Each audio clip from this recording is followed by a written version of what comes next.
It's WFUV and WFUV HD, New York. Listener-supported public media from Fordham, the Jesuit University of New York. Right here on 90.7 FM, WFUV.org, and WFUVSports.org. This is One on One, New York's longest-running sports call-in show on 90.7 FM, WFUV.org, and WFUVSports.org.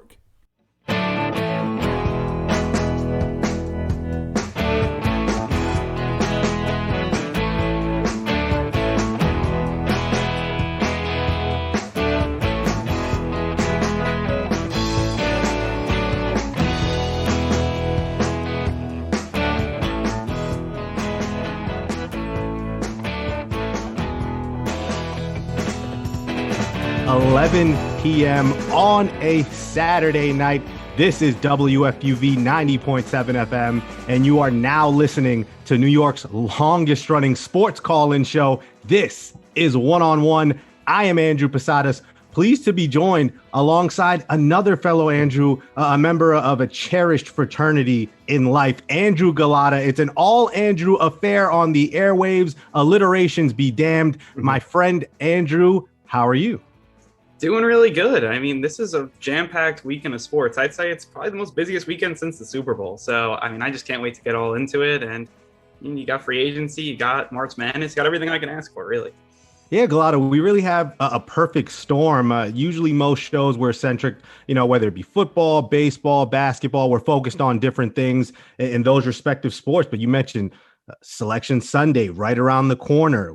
We're going to be talking about that towards the end of the show. And I think it's only best when you have a pair of Andrews hosting the show that you have a pair of guests with the same name. And so tonight, we will have Greg Logan, Nets beat writer for Newsday, joining us to talk all things NBA in the midnight hour. And then in our final hour, Greg Picker, color commentator on the radio for the New York Islanders, will talk to Gullotta and I about the current Isles' success and what they'll do to navigate following the recent injury to team captain Anders Lee. Jimmy Sullivan, our guy, will be on with headlines in the midnight and 1 o'clock hour. He'll also join us for Selection Sunday. I know Jimmy has a lot to say about Sister Jean, the Ramblers. There's a few teams out there, some Cinderellas, some potential teams that may be at risk for an early round upset. The three of us will look at that, and we will answer that question. Are we taking Gonzaga or are we taking the field? You'll find out our answers towards the end of the show. But Gullotta, it's interesting to me because, coming in at this point in March, and the other day was the 1-year anniversary to when everything stopped for us. And we went through that hiatus without sports. And now a year later to have the second half of the NBA season, obviously the NHL is back. Baseball is right around the corner. College sports have been able to go through without too many hitches in their step. But it really has been for a tumultuous year to be able to have this sort of normalcy. It just feels good. It's a relief, and it's just good to be able to have these different sports around for us to kind of converse about. Oh, yeah, for sure. I mean, just around this time, you had March Madness being canceled. Now it's coming back. That's obviously great. I mean, really, go back to a year ago, all we had was the NFL free agency, and that was it. And that was weird because it was all happening remotely, and that was at the beginning where no one was a pro at all this stuff. So we were like, how is everything going to happen? And again, I feel like years went by, obviously a very difficult year, but we got some sports to talk about now. It seems like every sport to talk about, and that definitely brings a level of normalcy. Excuse me. Yeah, and you mentioned the NFL. Free agency starts Monday, and players are able to sign as early as Wednesday as the league year resets itself. Momentarily, Gullotta and I will preview NFL free agency, talk to you about teams that have cap space to play with, teams that are looking to shed some unwanted cap. We'll talk Jets and Giants. They're both in different positions heading into this offseason. And I think that's that's our focus, Gullotta, because when you think about it, obviously you are a Saints fan. I so happen to be a fan of the Philadelphia Eagles, and both of our teams, Gullotta, they're kind of towards the bottom there. I don't know. We're hoping for some manipulation of the cap from our respective teams, but for teams like the Eagles and the Saints, it's going to be tough sledding to try and make moves and keep yourself respectably under the cap, or even get yourself back to even. It's crazy. Like for the last few days, I've been on either Over the Cap or Spot Track, just basically playing around with the numbers to try to get the Saints under. And they're well on their way. They were 100 million over the cap. Now it's only down to like 12, which is, look, it's a step in the right direction. At least now the Saints don't stick out like a sore thumb. Like it would be like the rest of the team, every other team was like 20 million, and then the Saints were like at 100 million. And now at least everyone's in the same kind of pack, which is definitely good if you're a Saints fan. No, and I think for every team, no matter if you're a Jets fan or a Jaguars fan, and you're right there at the top when it comes to spending money, or you're, a Rams, Bears, down there towards the bottom, you're still going to be cheerful because on one side, if you're a Jets fan like our own Jimmy Sullivan, you're going to be hoping that, the Jets spend enough money, that they invest that money into players who can give you immediate contributions and rebuild faster with the new head coach and whatnot. But, for teams like the Saints and the Eagles, I mean, these are teams that are usually, they've been playoff perennial contenders. And now with some of these contracts, in order to stay competitive, you got to make decisions. You don't want to cut guys that you don't necessarily want to cut bait with. But as a fan, this is kind of your shot to kind of say, all right, let's restart, reset, decompress, and see if maybe this is our year. But with the cap being in flux as it has been because of the pandemic, and it's at 182.5 million. For a lot of these teams, you just kind of have to bite the bullet and work with the hand that you have and just get through this season and hope that moving forward, the cap goes back up to normal. Yeah, I mean, it should balloon back up because the huge TV deals are coming in, and that's the 17th game. That's going to help. And I mean, you're just looking at all these teams. I mean, the ones that are over the cap, they're usually the good teams. I mean, because they have players to sign. And then, when you look at those long-term deals, like those players on those deals, I mean, just looking at like the Saints, Michael Thomas, Alvin Kamara, you're going to have to lean on them this year, and they're going to have big years. And those are the situations that they're in, that they have to pay these big stars. And then let's say they paid them last year, not thinking there's going to be a pandemic. And now they're kind of like going to have to lean on them. That's definitely the situation the Saints are in, the situation the Rams are in, all these playoff teams, looking at other teams under or over the cap, the Bucs, the Packers, a lot of good teams there. And then look at the flip side, a team like the Jets. I mean, they have all this money to spend in a year where a lot of teams can't spend that much. So that's a huge upper hand. And then, if you can get guys maybe a little cheaper, that means you may be able to bring in one or two extra free agents that you weren't expecting, which for a team like the Jets, which just has a ton of holes, that could make a huge difference. Yeah, well, we'll get into it. We'll talk about the Jets, the Giants, what they can do coming into this offseason. We'll also mention a few other teams that are on the right and the wrong side of this fluctuating cap for the NFL. And I mentioned we're going to bring in Greg Logan, talk all things Nets. Gullotta, it's interesting going into the second half of the season because when I thought back to when I did the season preview of Pick and Pod, which is our basketball podcast here on WFUV, I thought for the Knicks, I thought their ceiling was 30 wins. And if they could be, at least competitive, that'd be great for all fans here in New York. But going into March 13th, both the Nets and the Knicks are right there. Obviously, the Nets have greater expectations. They're ascending as a title contender.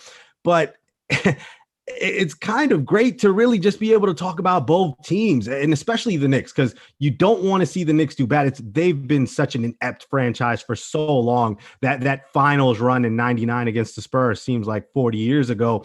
But coming into March, knowing that we can talk about both teams and two teams who, I mean, the Nets are going to be in the playoffs, and for the Knicks, if they can hang around, play 500 ball, they can find themselves in that play-in tournament. So it is very a breath of fresh air to see both the Nets and the Knicks playing well in the second half of an NBA season that really should be a sprint to the finish. Yeah, exactly. I mean, you talk about the Knicks and, you said the ceiling was 30 wins. I mean, if they can go above that, I mean, if they can get around 500, that's a huge step in the right direction. I mean, we were thinking just a year ago, lottery and where are we going to be? And then it completely flips. And as a cynical Knicks fan, I guess I'd say, just be seeing all these bad teams, you're like, when are they going to fall off? When are they going to fall off? And they haven't yet. And that's obviously really great. And you still get to watch, a team now, March 13th, a team that's right in the thick of it, at a 500 ball club, which is really big. And then you look at the Nets, and I would say both teams, I would say definitely played better than expected. I do think the Nets had these huge expectations, but they're living up to them. I mean, they're playing outstanding ball, especially right now. Obviously the big three, but not all the big threes have even been healthy, and they've been playing some great basketball. So yeah, I mean, it's really exciting. You just see when New York and the two basketball teams playing, it's a basketball town, and it's so fun to watch, and to see all the fan reactions. It's just really fun. Yeah, and the MVP race, that is going to heat up as well. Joel Embiid, some news there. He's going to be out a couple of weeks. How is that going to dictate where the race goes with a LeBron James? Greg Logan, as you'll hear a little bit later on, he speaks about James Harden and maybe a potential case for Harden amid the injuries there in Brooklyn. A lot to get into in the NBA. Gullotta, I would say this, just kind of doing prep for the show and getting ready and just going over everything. I would say that I think at this point, when we talk about all these sports, and I would say, at this point a year ago, I can remember, doing the A10, the first round of the A10 between Fordham and GW. And I was with Dominic Capone, who has since graduated, and Isis Young, who is at Siena. Shout out to you, Isa, and what you guys did over there this season. But from that game, and knowing, not being, sure of what was going to happen the very next day. And I was supposed to cover the Big East tournament between that game between Creighton and St. John's that got stopped at halftime. And Gullotta, I was going to go to that game. And I remember in the morning getting ready and my mom telling me, you're not leaving anywhere. I'm looking in the news, at the time it was still very foreign to us, what is this pandemic, but just thinking about that and making the decision not to go and not knowing that was going to be the last thing I'd cover for, nearly 9 or 10 months. We spoke to Greg Picker a bit about it, but again, just happy to be able to talk sports again. And I think when we look back at it a year later, it just really gives you perspective on things that are important and what sports can be as an outlet, as an escape to really kind of just get away from things that are happening in the real world, not getting away from it and not forgetting about it, but kind of taking your attention and throwing your energy into things like sports, because those are things that are needed and things that can bring us together. Yeah, I mean, exactly. I mean, when you can kind of get away from, the real world. And I mean, it's happened, millions of times, countless times. And that's what really sports bring. And it's just a great thing. Like, I mean, just when you go back to like that March, what was it, whenever it was, that midweek, and when everyone was just like, school was canceled, and then everything kind of just spiraled out of control. Like, who would have thought that? Like, I went to an Islanders game before in like February, like the beginning of February. Who would have thought that would have been my last sporting event for, over a year? Like, who would have thought all that? And again, there was like, oh, it's only going to be like first a few weeks, then it, just keeps on getting, and it's like, it's just crazy. And just like, again, it just puts a lot of things in perspective. But look, sports have been back, I'd say, for, a while. And just even seeing them, like, I mean, if you would have backed up, in February, like you're not going to go to another sporting event for a year, I'd be so bummed out. But now, like, I've seen sports for like now since the fall or summer, and I'm like really excited. I'm like, even though I haven't been there, I'm still like just loving it. So it definitely puts a lot of things in perspective. Certainly a year that felt like it lasted nearly a decade. Even so, as Gullotta mentioned, a lot to go over with you here tonight from 11, taking you up to 2 a.m. But for those of you moving your clocks for daylight savings time, it will officially be 3 a.m. by the time we get you up out of here on your 3-hour voyage with both the Andrew Posadas, Andrew Gullotta. A lot to get into. Selection Sunday. We're going to talk NHL. So don't worry. For those of you wondering, when are the guys at FUV going to talk NHL? When are they going to talk some hockey? Well, we got that hockey in the final hour. Again, a lot of NBA talk, Nets, Knicks. And then momentarily, Gullotta and I will get in depth on the NFL free agency period. It starts officially on Monday. Teams will be looking to make moves, and everybody at this point feels like they have a shot for that Lombardi trophy come next season. Gullotta and I will preview NFL free agency coming up after this break. Keep it locked. This is One on One.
1 has a brand new YouTube channel. Subscribe to WFUV Sports to catch our simulcast Saturday nights and get notifications so you never miss another show. Miss the show? You can find on-demand segments, interviews, and highlights every week. WFUV Sports, home to New York's longest-running sports call-in show and the flagship station of Fordham Athletics.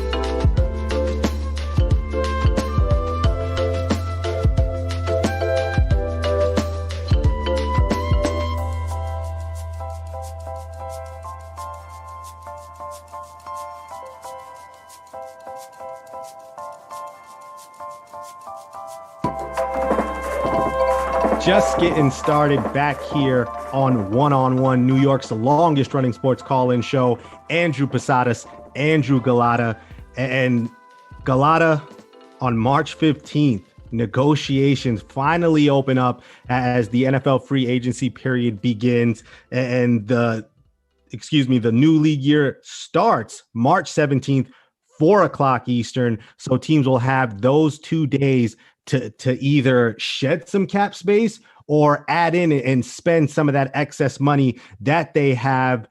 And I want to get started here locally with both New York teams. And I think more interestingly, the New York Jets. I mean, that's been the conversation coming into this offseason. The Jets have the second most cap space, almost $70 million worth to play with, Gullotta. And with a new head coach and Robert Saleh, a lot of uncertainty as to what they'll do with the second overall pick in next month's draft and the status of Sam Darnold. Is he a potential trade chip moving forward? So a lot of questions for the Jets to answer. But when you have this amount of cap space to play with, I think these are questions that can be answered. I think the only thing left is, will the Jets answer these questions sufficiently? Will they get the right guys in the right spots to move forward? Or will this be yet another offseason of maybe some disappointing signings that we've seen in the past? Yeah, I mean, when you look at free agency, like, I know the Jets have a ton of space, but if you don't sign the right guys, it goes very quickly, and then you're stuck paying them, and then you have a lot of dead cap hits, and it happened to the Jets in the past. So free agency could be risky even if you have a lot of space.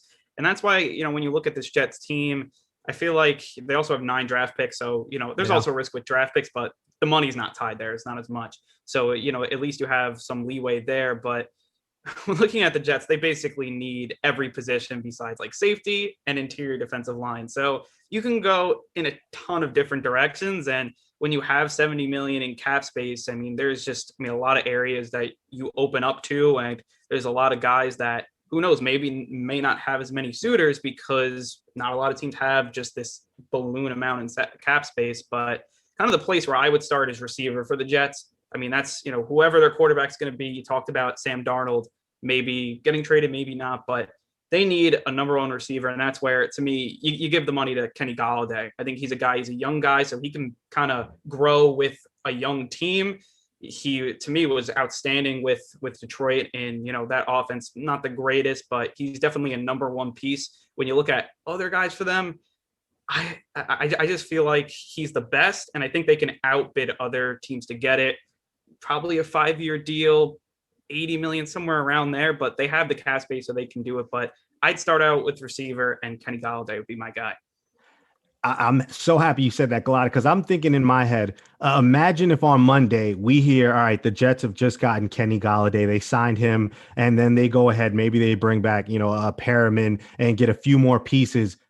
Even if that's the case, if you're Sam Darnold, are you excited knowing, oh, there's toys here that I can play with now? Or are you thinking, well, these weapons are for Zach Wilson. They're for somebody else, or for a Deshaun Watson or somebody like that. If the Jets can make that trade and pull the trigger, I have to think for Sam Darnold, I think even though that's the best case scenario, it's kind of almost the worst case scenario, because you're seeing them make moves, especially on the offensive side of the football. But if those weapons aren't for you, then it's just kind of a moot point where you're kind of watching the team rebuild while simultaneously looking to take you and send you elsewhere. It really has to be just an excruciating position for Sam Darnold to be in, just not knowing, if the Jets are aggressive and use that money for offense, those weapons may not be for him at the end of the day. Yeah, that's a really good point. Yeah, I mean, with Darnold, it's just interesting where the Jets go. I don't think I think they'll end up trading him or something like that. I just feel like with the new regime, you kind of want to start over. And I mean, we'll see if it's Watson or through the draft. But I mean, if I'm the Jets, I would try to either draft one, or if you could get Deshaun Watson, you go get Deshaun Watson. And, when you look at that offense, whoever's going to be your quarterback, you need guys to throw to. And last year they didn't have those guys. I mean, they just didn't. And then running the ball too. They didn't have a running back really. Frank Gore could talk about that for days, but you got to start somewhere. When you look around the NFL and the really good teams that were really good last year, teams had great receivers. Look at Kansas City with Tyreek Hill. The Bucs had that amazing receiving core with Mike Evans, Chris Godwin, AB. And, the two teams that made the Super Bowl had these amazing wide receivers. You kind of have to then start with Golladay, who's a guy that I think could grow into one, top 5 receiver, top 10 receiver. And to me, that money would be a little less risky giving to a younger player that, most likely isn't going to fall off. He's most likely going to stay good. I mean, I know he was injured last year, but he'd be that main guy. I don't want to see them get Juju, though, Smith-Schuster. That would be a guy, if they throw out the money to him. To me, he just hasn't proved that he's a number one guy. And that's kind of a Jets move, like, oh, we're going to give the money to this guy who maybe hasn't proved it yet. But I would try to get the number one guy, because you have the cap space to do it. And if I was going to splurge on one guy, I would say Golladay, receiver, or edge rusher, because those are so much needed in the NFL. But to me, those two positions is where I'd go at.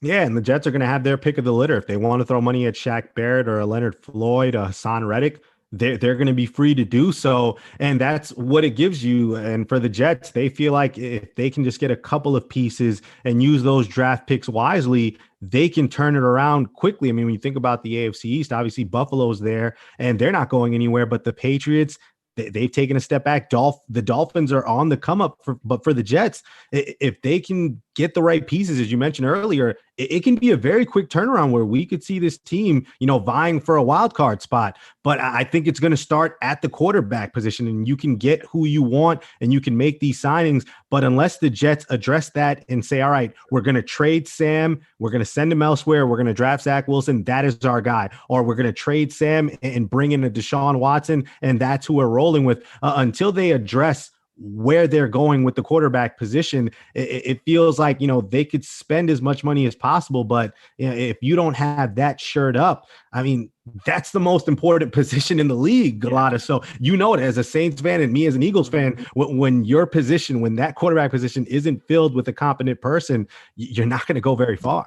No, for sure. And that's the thing with the Jets. Like, I hope they have a plan at quarterback right now going into free agency, and not just spending all this money for not knowing who your quarterback is. Like, maybe it's Deshaun Watson, but if we can't get Deshaun Watson, this is our number 2. And if we can't get, maybe a draft pick, then this is our number 3.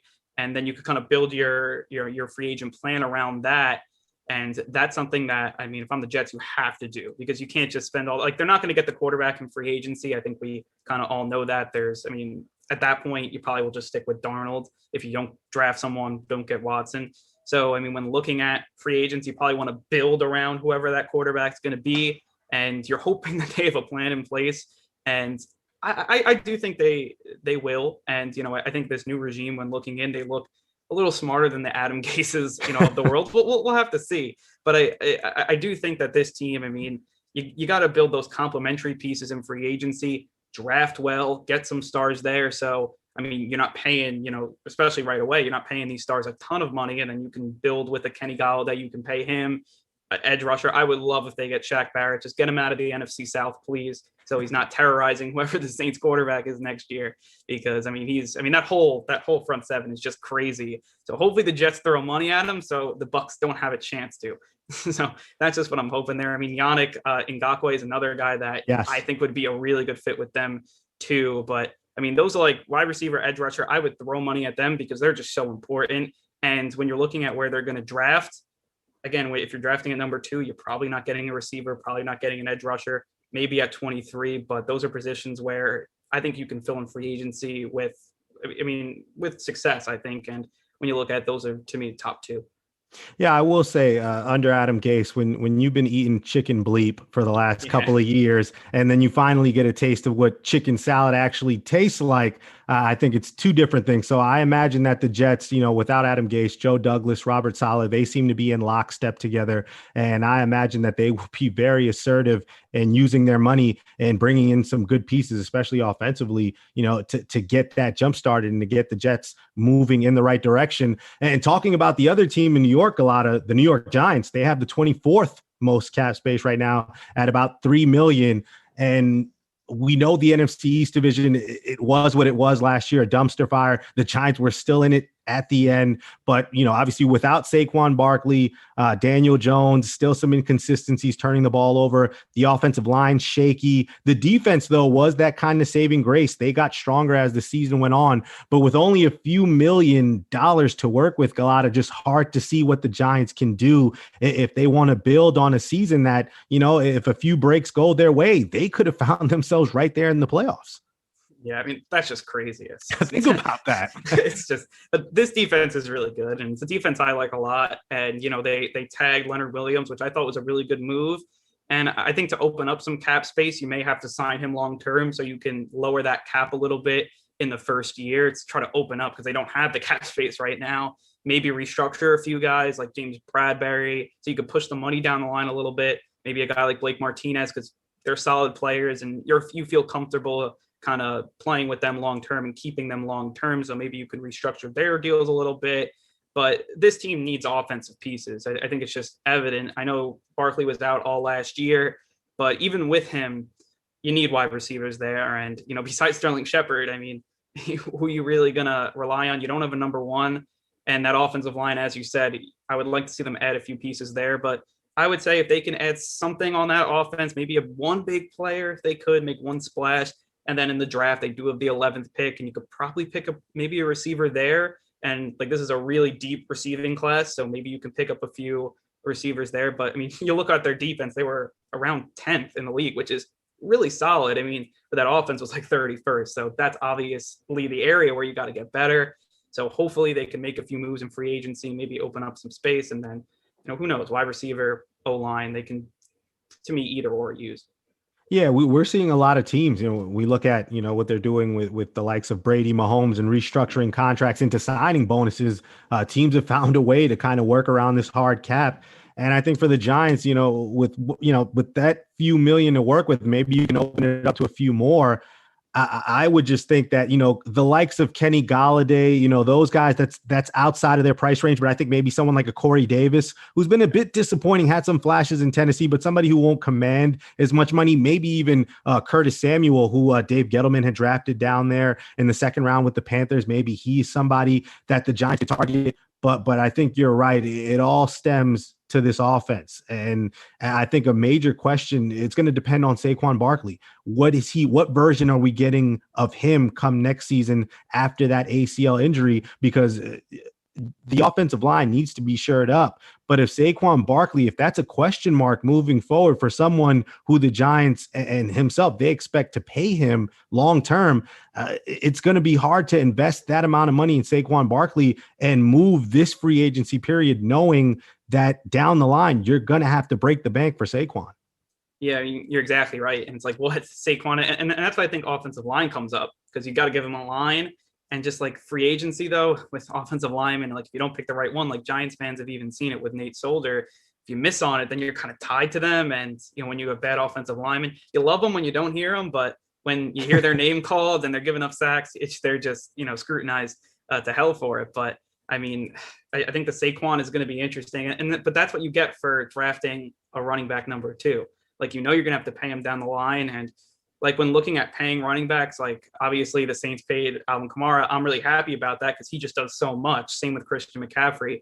But, if Saquon could only show that he maybe can't be that pass catcher, stuff like that, I think this is really the go-to year for him because he was hurt last year and his rookie year was great. But like, now it's like, what can he do with Daniel Jones and that offense? Can they move out of like the bottom 3 of offenses? Yeah, it's very much a make it or break year, make or break it, excuse me, between the two. You're going to have to find out, is Daniel Jones and Saquon Barkley the duo that you can kind of ride, moving forward and bringing yourself back to another Super Bowl appearance if you're the Giants. And when I mentioned that the Giants are just a few breaks away from hosting a playoff game, winning the NFC East, I think that also kind of, puts a fire under Giants management to make some moves and put themselves back in position because this division is open. Obviously, Dallas re-signing Dak, they'll be a player. I expect the Eagles to take a step back. I don't think they'll be competitive. Washington with that defense, they'll be right there if they can address the quarterback position. So if you're the New York Giants, I think it behooves you to be aggressive, see what you can do and adding pieces, shoring up that offense so you can put yourself in a position to host a playoff game come next season. Yeah, it's just crazy. I can't believe they were that close to hosting the Bucs, and what they were doing there. But yeah, you talk about Washington. They're a team that I think if they get the quarterback, I mean, that's a scary team. I think that team could be really good. And yeah, I mean, just like the Giants, it's just when you look at their offense, I mean, I think it goes to offensive line, and they gotta just pick up some skill position players. And I know you're tied to a few guys like Evan Ingram, like. I mean, he didn't really work out the way that the Giants wanted him to. I mean, they cut Golden Tate, if I'm not mistaken, and that's another piece that won't be there. So who's catching passes from Daniel Jones, who's a quarterback that we're not even sure of either. So it's like, again, I could definitely see them do it in the draft because you can get a young receiver. But I mean, also you talk about Curtis Samuel. I love that pickup because he was a guy that did everything for the Panthers last year. He was playing running back sometimes too. Exactly. So he could do everything. And that speed is just, I mean, speed kills. And he, you get him in the open field and, he's a guy that will give a lot of defenses troubles when he can play the slot, he can play in the backfield, play on the outside, just does a lot of different things. And you could probably get him pretty cheap. So I really like Curtis Samuel. Yeah, his versatility could prove wonders for somebody like Daniel Jones, who is just looking for guys that can consistently be open and give him an opportunity, with his turnover struggles. But if we look around the league, Gullotta, and obviously the Jets are one of the teams that have a lot of space to play with, some other teams that have money and that are going to look to perhaps be aggressive. The Jacksonville, they have the number 1 pick. They have Trevor Lawrence. What are they going to put around him? The New England Patriots, Bill Belichick, the revenge tour. Does he decide to spend money after what he saw Tom and Tampa Bay do winning the Super Bowl? Indianapolis, they get Carson Wentz, but that doesn't affect their cap this year. So they have money to spend. And a team like the Bengals with Joe Burrow coming back from injury, they also have some money to spend should they wish to do so. But Gullotta, when I read some of those teams, who's a team on that list that you look at and you expect to be aggressive? I got to say the Colts, just because that team's good. I mean, that team is good. They have a playoff window open. If Carson Wentz can, resurrect his career, you may have a Super Bowl window on your hands. And, they're really the only team that to me is that top of the line team, that playoff team. And it'll just be interesting. You look at all the other teams, a lot of cap space, they're just not very good. And, they can go out and spend a ton, but you don't want to spend so much money and then be tied long term. If you're just like, let's say the Bengals and you have Joe Burrow, who's only going into his second year coming off of an injury, you probably don't want to give veterans big contracts. Like, that's just not so smart. And like the Colts are a team that they're on win now. And, you may not agree with their quarterback decision, but that defense is so good. And you're going to have to pay those guys eventually. So if you can kind of elongate your window, go for it. That's a team that I would love to see spend. And they're a team that, look, they do a lot of great things. Like, they have the pieces on offense, young pieces. They have a great defense, and they can just add a few more complementary players. Carson Wentz, maybe just resurrects his career. Who knows with Frank Reich. And I see that team being a easy playoff contender. No, I would have to agree on the Colts. I mean, that offensive line, there's just five lumberjacks there who just push you back every single down. Jonathan Taylor is already turning into a star, and he's heading into his second year. Carson Wentz is the big wild card, though. Can he return to that 2017 form when he was on his way to winning the MVP? And the Eagles, with or without him, they probably would have won the Super Bowl. They won it without him, but with him, you'd have to think the narrative would be completely different had he been the starting quarterback for that win against the Patriots. And so Frank Wright, somebody who understands Carson's strengths, his weaknesses, you got to think that is the best possible situation for Carson Wentz moving forward and moving out of Philly. And that defense, imagine if they break the bank and say, let's add Shaquille Barrett and add him with Darius Leonard and those guys. I think the Colts can definitely be spenders and they should look to be aggressive. I was also going to say the Patriots too, but after the recent news with Cam Newton, which Jimmy Sullivan will get into in our headline segment coming up not too long from now at the bottom of the hour, I thought the Patriots would be, but if that's the direction they're going with Cam Newton, I can't see Bill Belichick saying, all right, I'm going to go ahead and spend, 3/4 of our open cap space to put weapons around Cam or to build around this. It might be another bridge year for the Patriots where they kind of wait it out and just buy their time until they decide that they have the right quarterback under center. They're just, Bill Belichick, he's always just poker face. Like, I honestly have no clue what he's doing. Nope. Like, I wouldn't be surprised if he went out and spends, but it's just not his MO. Like, they need weapons, but they've needed weapons for like the last 3 years and they still haven't got it. That's why Brady ultimately left, because he didn't build around him. And now, you're going into last year. Their receivers are like Demarius Byrd, all these no-namers. The running backs outside of James White, you don't really have much there. And this Patriots team, I would like to see them spend, and it's just not really their MO, but I wouldn't be surprised. I hope they bring in a receiver for Cam because, last year everyone's going to rag on him because he only threw 8 touchdowns, but he did run for 12. Like, he was basically the whole offense. And he was 7-8 as a starter. They lost guys for opting out to COVID. So if they add a few more pieces, I wouldn't be surprised if you see them have some success. That defense is still very good. It's just, who knows with Bill Belichick, you could be spending a lot of money or not. Like, I could see either or, and it'll be interesting, but they're a team with Cam. I think everyone's sleeping on Cam, but if he can return to like that 2017 Cam, where he was, I would say, a game manager that ran, and like, that's then you're kind of game manager plus, and you're that step up. And if that guy can make plays and they can get to the postseason, Cam's a playmaker. He just is. And, once you get into the red zone, he's a touchdown machine. You get to the 2-yard line, it's like boom, touchdown, and they'll be good in the red zone. But I do trust Bill Belichick, but I could see it going both ways.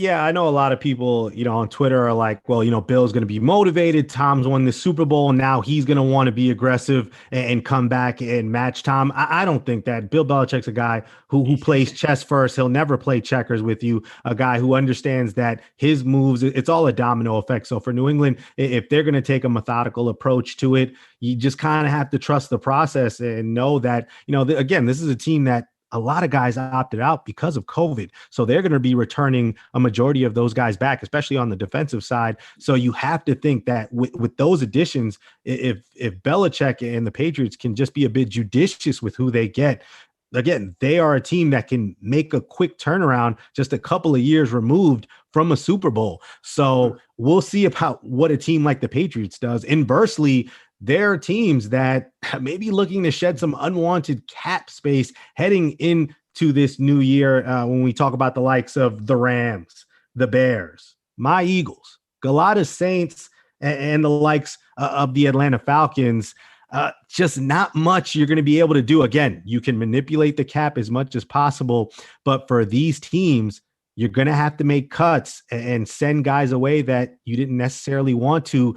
Gullotta, I'll give you a few minutes to talk about your Saints. Mm-hmm. What do you think about their situation heading into this new year?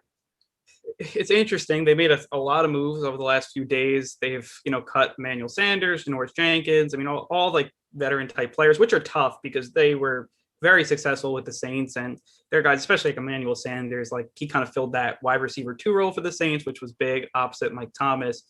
But when looking at this team, they just got to get under the cap, and then like you're gonna add a few role players. The one thing I will say about this free agency, a lot of people are reporting that the guys that usually sign for like $6 million to $5-6 million, their salaries are going to fall just because of the salary cap, and they're going to have to take reduced salaries because just the amount of money is just isn't there. That's going to really help teams like the Saints, like the Rams, like that are still trying to, make the playoffs. But the good thing with the Saints, they still have their core, which a lot of people are like, oh, they're going to trade Michael Thomas. They're going to trade Marshawn Lattimore. That didn't happen. Looks like they'll extend Marshawn Lattimore and those types of things. But, I mean, you're happy that you still have your core with the Saints. I mean, look at teams like the Rams, same thing. I mean, but you're still kind of now, you have to trim the fat away. And now you're kind of back to the bare bones core. And then you try to build it back up with the Saints, a new quarterback. But that's just kind of what I'm thinking here. See, you have a lot of optimism. When I think about the Philadelphia Eagles, I think of a morbid feeling, just cat purgatory, if you will, with Carson Wentz leaving, going to Indy. Jalen Hurts, it doesn't seem like, Laurie and the Eagles front office is completely sold, although they say they are. Yes. I don't believe that to be true. Nick Sirianni is doing his best Jim Carrey impression in that movie, Yes Man. That's what he was brought in to do, to be a yes man, and I'm sure he'll continue to do that for the Eagles front office. But I would just say, and we were talking about this in pre-production, this Eagles team had just won a Super Bowl. It feels like 20 years ago, but Gullotta, this is 3-4 years ago. The Eagles were your reigning Super Bowl champions, and how it got from that, the pinnacle, to just the precipice of disaster. Well, we're already, it's not even the precipice. We're in disaster. It's the precipice of maybe, I don't even know the word, a hellish environment, toxicity at its finest.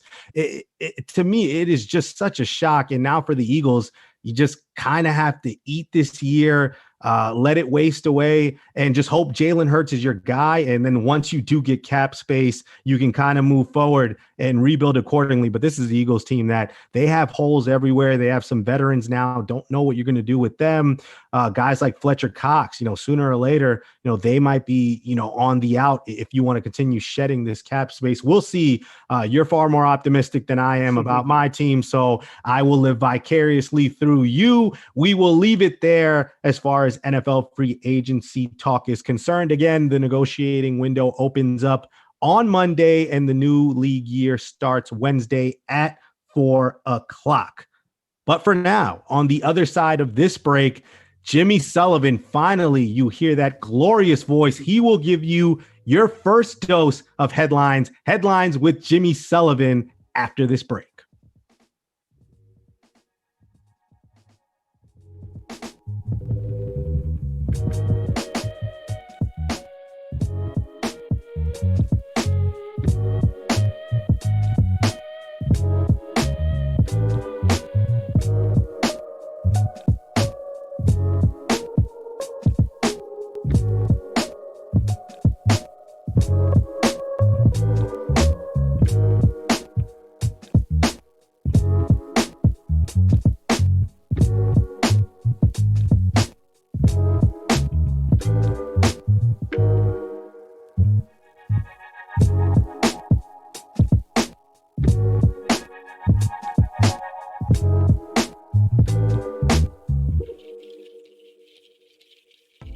Be sure to follow WFUV Sports on all of our social media platforms.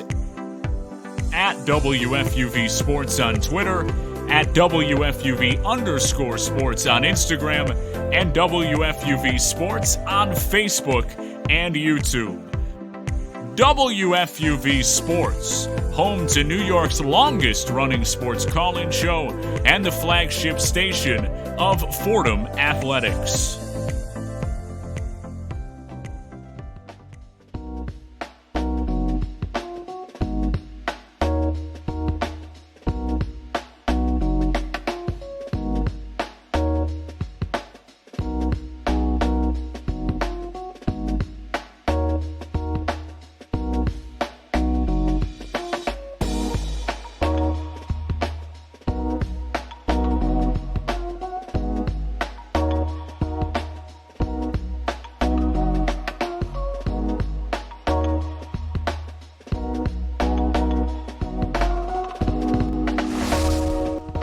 Welcome back to One on One, everybody. New York's longest running sports call-in show, taking you up until, we'll call it 1:59 a.m. tonight, or 3 a.m., depending on how you like to keep track of these things. Here on this Saturday night on 90.7 FM, Facebook, and YouTube. Glad you could be with us. I am Jimmy Sullivan, about to be joined by the two Andrews, Andrew Posadas, Andrew Gullotta. And let's continue the football discussion. We got some recent news this week about one of the teams we thought would be in the market for a new starting quarterback this offseason. Turns out that's not the case. The New England Patriots have re-signed Cam Newton to a one-year deal. It's worth $13.6 million when you add in about $6 million in incentives that he can reach based on performance. Newton last season with the Patriots, over 2,600 yards passing, 8 touchdowns, 10 interceptions. Guys, we're going with, like we did last week, a last name policy, given that you're both Andrew. So, Posadas, I will go to you first. The New England Patriots, we think, lock up their starting quarterback again, a guy who was very up and down for the Patriots last year. What are your thoughts on this move? Yeah, this just kind of feels like, to me, it only furthers, my inclination that the Patriots won't be big spenders in this offseason and in free agency.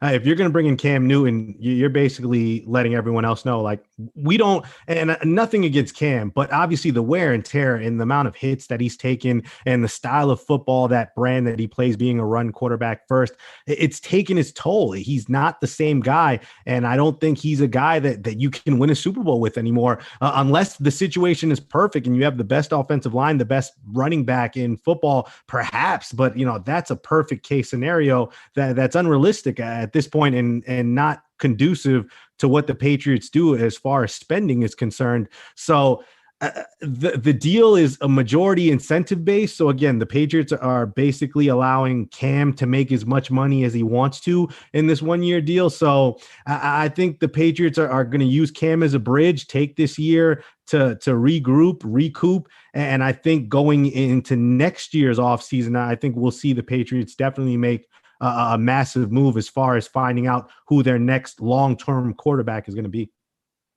Yeah, I mean, it's to me, it's not puzzling because I think you could still draft a QB like right now because, again, you can act as, Cam, that more of that bridge quarterback if you wanted to. If you don't have the quarterback you love, you could start him too. I mean, like, that does add you the flexibility. The cap hit isn't big at all just because it's more incentive based, which definitely helps, that your quarterback is definitely on a below average deal. And it's just Cam it's interesting because, Andrew, you're talking about how he didn't play well up and down and it kind of the hits took a toll on him. It's just like, I could definitely see that, but he didn't play with anybody either. I mean, you say you need the perfect situation. He had the worst situation last year with no-namers. And like, I don't really know, like the throwing talent definitely looked like it took a big dip, but was that just because of the receivers not getting open? We don't really know that. And it'll be interesting to see what he did in a second year offense. So again, I feel like it'll be interesting if they spend in free agency. As I said before, I could see Bill Belichick doing anything right now. He's just complete poker face. He's playing chess while everyone else is playing checkers. And again, I feel like they need to add weapons. They just need to.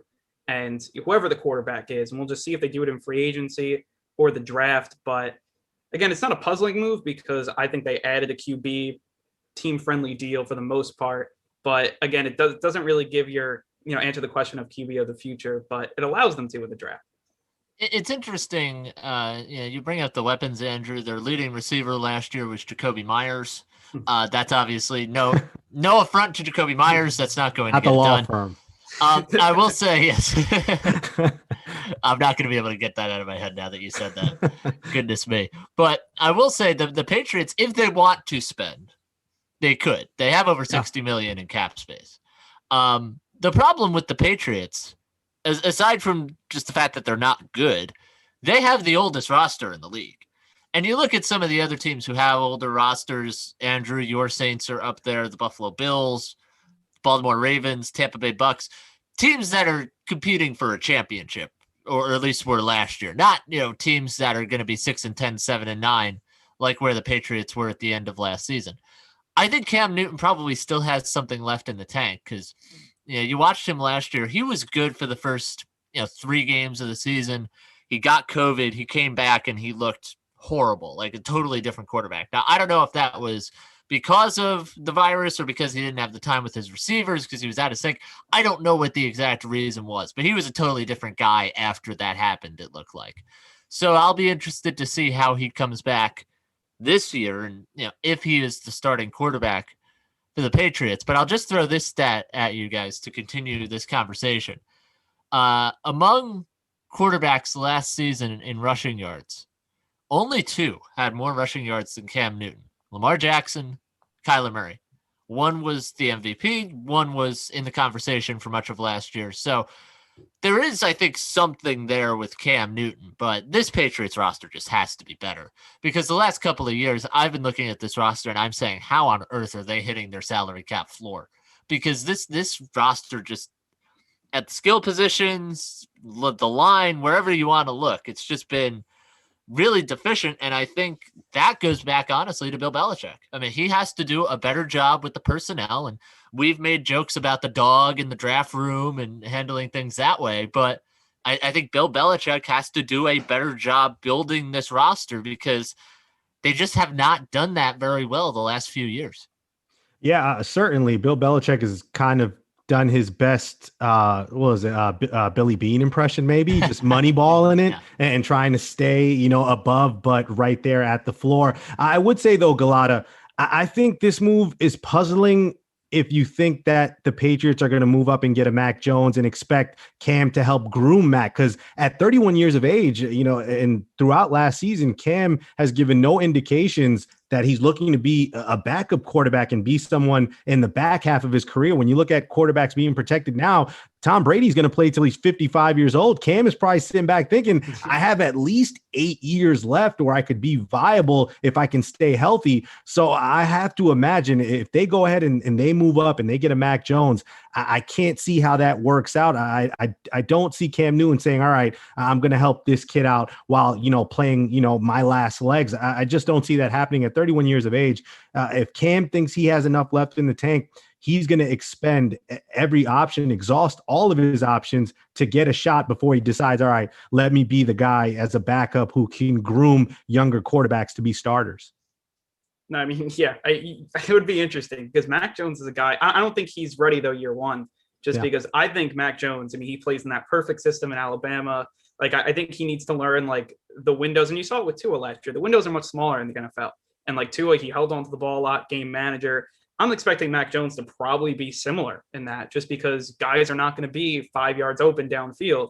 And maybe it'll be different. Maybe Mac Jones is different, but I just don't expect him to be a year one guy. And you only have Cam for 1 year. So maybe if Cam goes off, has a big year and gets paid somewhere else, I could definitely see that too, because it really just takes one good season. Like if he goes out, goes to the playoffs, I could definitely see another team giving him a multi-year deal. And then the Patriots, they just knowing what they do, they'd be definite to move on to, the young guy. I mean, they definitely, I could see them kind of be like, oh, we feel like Mac Jones is the guy, not Cam Newton. Like I could see them making that move, but just the Patriots going back to them, they have not drafted well either.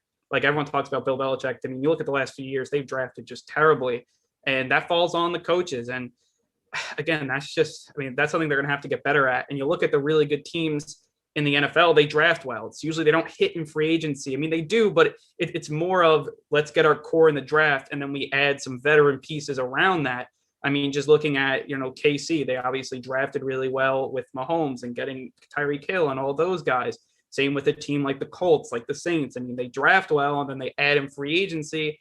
And the Patriots, they've fallen off of that. And yes, they have all this cap space, but it starts in the draft. And you look at the last few years, like they were drafting 2 tight ends and all this weird stuff. Like, I mean, everyone could say Bill Belichick, we trust, but I mean, you can't be like at a certain point, like you got to start hitting in the draft.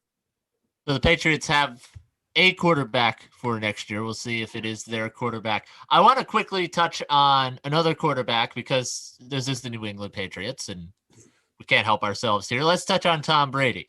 He just won his 7th Super Bowl with the Tampa Bay Buccaneers, and he's now signed an extension with the team.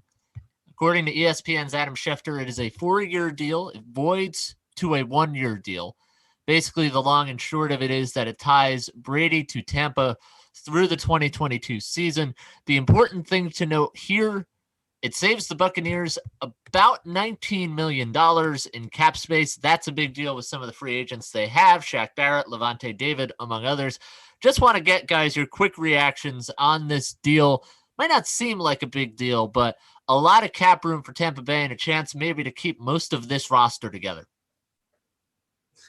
I'm just Tampa Bay. I mean, they're gonna haunt me in when I sleep at night. I really do believe that. Like this team, I thought the Saints, they sweep them in the regular season. Then we play Brady in the playoffs.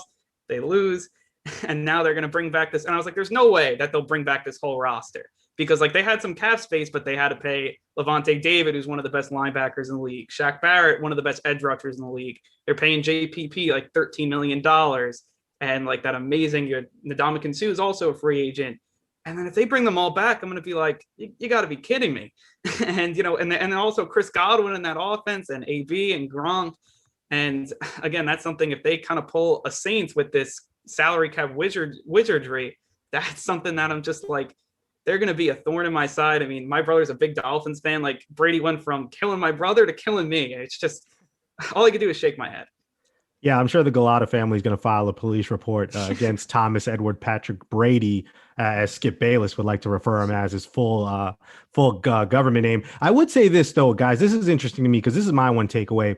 Aside from maybe Tim Duncan, is there another superstar that has sacrificed and given up more money to put his team in the best position possible to spend? I mean, he did it in New England. He's doing it now. That's the only other guy I can think of. Tim Duncan would take pay cuts every year for Greg Popovich and the Spurs so that they can keep some of their pieces. But Jimmy, it really truly is fascinating when you consider someone like LeBron James at 36 years of age. If LeBron gets to 40, LeBron is not paying. He's not playing for anything less than like $20 million. I can't imagine LeBron saying, all right, I'll take a pay cut. I'm going to make $2.5 million. You guys can use the rest. It really is unprecedented. We won't see this again with another athlete. I just can't see it. Incredible stuff with Tom Brady. Some free agents. Just want to kind of correct something I said about Levante David. They did extend him. Yeah. Shaq Barrett is out there. They franchise tagged Chris Godwin. They've got other choices to make in Ndamukong Suh, Antonio Brown, Rob Gronkowski, Leonard Fournette, among others. They're going to have a hard time keeping them all, but the choice gets a little easier here now that they've saved about $20 million in cap space. All right, last headline here before we wrap up the segment. And I really hate talking about this. Okay, I cannot stand it. I'm done with this subject, but unfortunately, it happened this week. We've got to touch on it, and that has to do with college basketball, the conference tournaments, and some of the developments happening there. So we've had some teams this week who have unfortunately dealt with positive tests. Obviously, we hope everybody is doing okay, feeling better.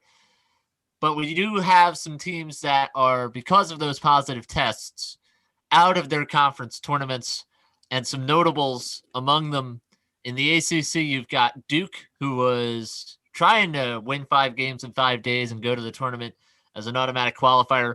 You've got Virginia, who is the top seed in the ACC tournament. They had to bow out due to a positive test. You've got Kansas in the Big 12, who was a contender in the Big 12 tournament. They are out of the Big 12 tournament after a positive virus test. And the one I was by far the most bummed about, North Carolina A&T, number 1 seed in the MEAC tournament, had a chance to get that automatic bid in the conference tournament. They are out because of a positive test as well. Guys, I know we're looking forward to March Madness. I am too. I'm hoping for the best. But nonetheless, some troubling developments here involving some really notable teams and teams that had a chance to win their conference tournament and possibly make a run in the NCAA tournament. We'll see what winds up happening here. But Posadas, I'll go to you first. Unfortunately, COVID is not over, and I think we have learned that this week. Yeah, and obviously towards the end of the show, we'll talk more about Selection Sunday and the basketball aspect. But this is something that we have to take into account in the current pandemic. And, back in our shows in November, we were talking about this for college basketball. If there are shutdowns or pauses, what if it happens during conference tournament time or during NCAA tournament time where teams are mandatorily have to take the 14 days. And if you get a positive test at this point, you are going to be done. I mean, that's what it comes down to. So I think for now, the NCAA has to, some of these teams are missing out. the NCAA just has to kind of take it for what it is.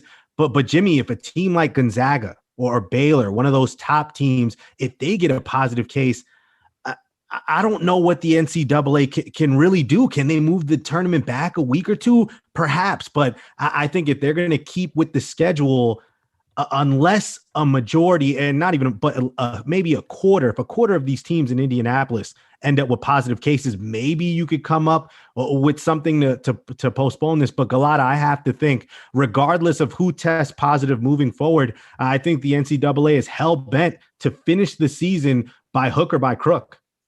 I agree that they're going to finish this season. I could see them postponing it for Gonzaga. I mean, let's say they have like a positive test this week. You're going to put the 16 seed through, and obviously money is involved and all that stuff. And it's just, college sports has just been a mess kind of this year. And I feel like with this tournament, we don't really know what the protocols are, like we don't know. And again, it's interesting. Maybe they would push it back now. I know that usually after the first week, you have a few days during the week. So maybe you can then use those days. It's just like, I don't know what's going to happen. Like you can, but you're not going to take out the 1 seed. I don't think you because can you really say that a legitimate, or maybe in the Final Four, you're going to take one of the Final Four teams out and give another team a free ride into the national championship game? Like that's something that I just don't see them doing it. And conference tournament's different than, the NCAA tournament. And it's just like, I don't know what they're going to do. And I'm happy that I don't have to make the decisions, but it's a tough situation. And whatever way you play it, like it could definitely be a doomsday scenario. Hopefully it's not. And hopefully we get all the games played, but it could get dicey. Hopefully it doesn't. Just want to update with some news here. The NCAA Vice President Dan Gavitt this morning sat down with Andy Katz to update the selection committee process. He said, at this point, we have not eliminated any team that is a potential at-large team from consideration due to COVID protocols. Now, that would suggest to me that teams like Kansas and Virginia, who would be in a field of 68, would still be good to go. As of last night, Tony Bennett, the head coach of Virginia, said they were still exhausting all contingencies to try to play in the NCAA tournament. We also found out this week that teams would need a minimum of 5 players, because that's how basketball works, to go through the NCAA tournament. Now, they could play 4-on-5, and the other team would have a power play for 40 minutes. I'd be interested to see how that would go. But in all seriousness, it does underscore what the NCAA is trying to do here with the tournament. And let's also be clear about one thing. The NCAA tournament is going to happen this year because the NCAA lost so much money not having the tournament last year that their failure to ensure the tournament really led to them having their worst financial year in a long time. So this is going to happen. Don't get me wrong. But will there be contingencies? Will we have situations like this? I think we'll have to wait and see. But, there is that potential. And to be honest with you guys, I am a little worried about it. No, and I think about it too. When you talk about the financial windfall, think about some of these blue blood programs that are not going to be a part of that. You're going to miss out on Duke, Kentucky. It was scary there for North Carolina for a bit, and teams like that. So the money is not there. So even Gullotta, I know if Gonzaga tests positive, I have to think the NCAA is going to say, it's unprecedented, but we're going to have to move the 16 seed forward, or unless, again, I think there's maybe some mandates you can make if a player tests positive, as long as you test the rest of the team. If they can give you 2 or 3 straight days of negative tests, maybe you can work around that. As you mentioned, after the weekend, you have those weekdays before you get back into the next round. There's a lot to take into account with this, but having all those teams in one city and just knowing that the potential, if one team brings a positive case, it could spread like wildfire. It could really ultimately turn into disaster, but hopefully the NCAA has covered all their bases and they've taken, all of these protocols into account, and they can get an entire tournament done in the city of Indianapolis. No, yeah. It's just an interesting thing. Like I can't see them, like you talk about the money, like how much money would a game between the 16 seed and an 8 seed bring? Or, I don't know, but I feel like with these big seeded teams, I feel like you got to kind of put some responsibility on yourself that we can't catch COVID at this point. And I know like in the NFL, like all the playoff teams, like if you have a chance to win the championship, you got to be extra vigilant. And I know college is different than the pros, but like if you're Gonzaga and you're undefeated, like you kind of have to, just be like, look, this is the protocols. We're going to follow them and take it from there. Yeah, certainly will be an interesting few weeks to see how the NCAA handles such an unprecedented circumstance, having the tournament in one city with all of those teams. Ladies and gentlemen, that was Jimmy Sullivan with headlines. He will be back later on towards the end of the midnight hour with some more headlines for us here. 1 hour down, still 2 hours left to go here on One. But stick around because in a few minutes, we'll have Nets beat writer from Newsday, Greg Logan, on the program to talk to Gullotta and I about the Nets and what we can expect going forward in the second half of the NBA season. More with Greg Logan after the break.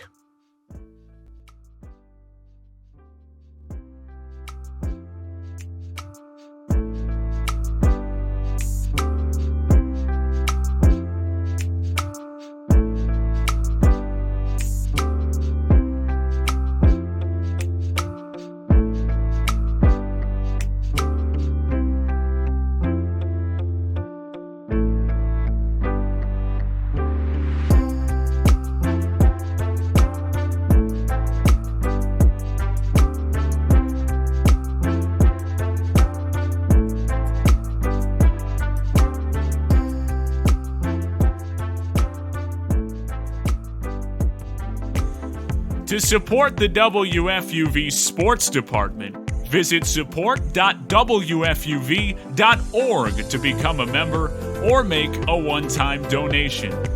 WFUV Sports, home to New York's longest-running sports call-in show and the flagship station of Fordham Athletics. It's WFUV and WFUV HD, New York. Listener-supported public media from Fordham, the Jesuit University of New York. Right here on 90.7 FM, WFUV.org, and WFUVSports.org. This is One, New York's longest-running sports call-in show on 90.7 FM, WFUV.org, and WFUVSports.org.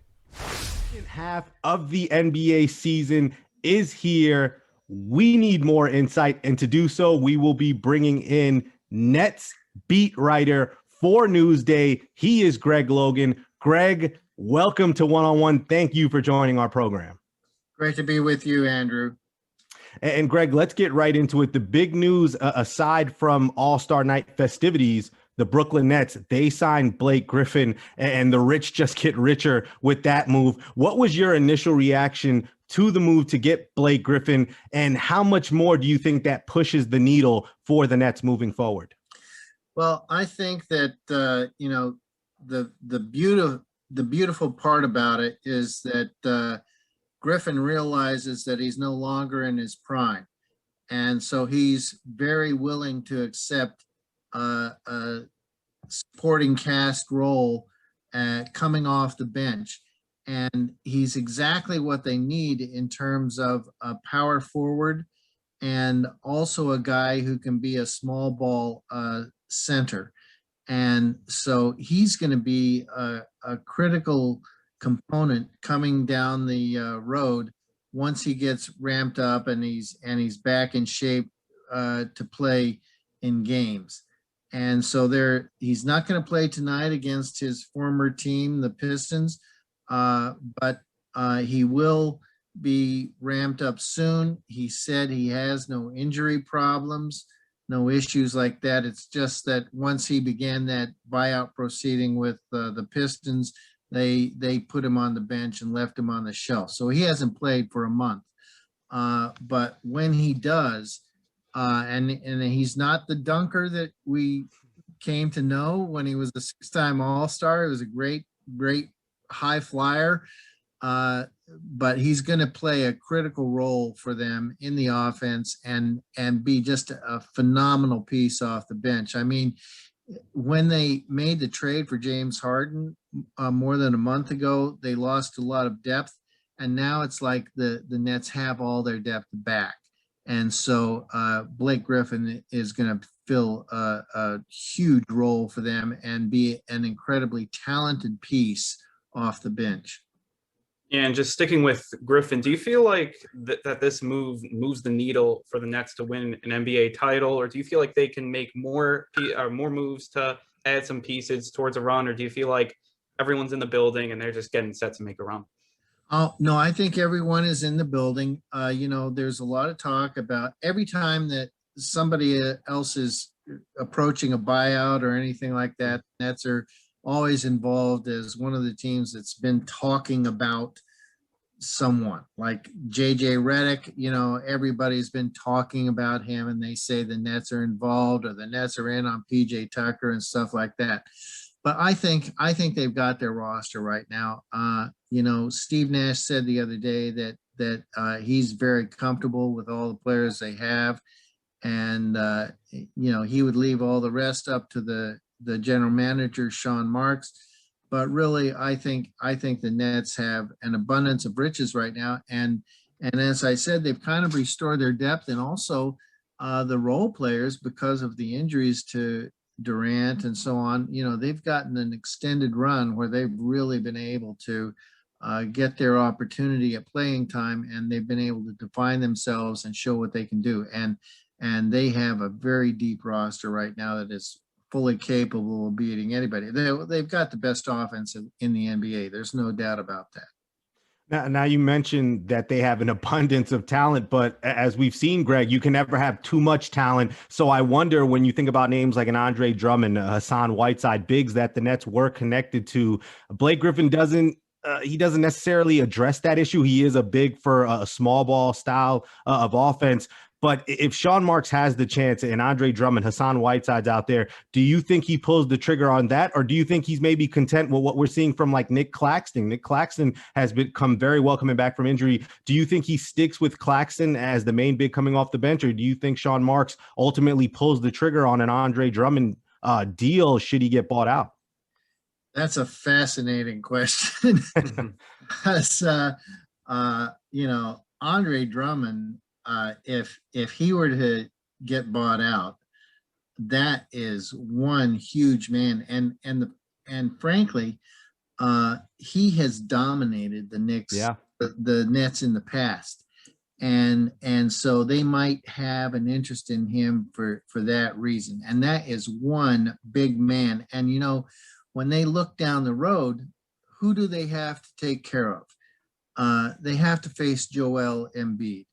And Drummond is a guy who could possibly handle him.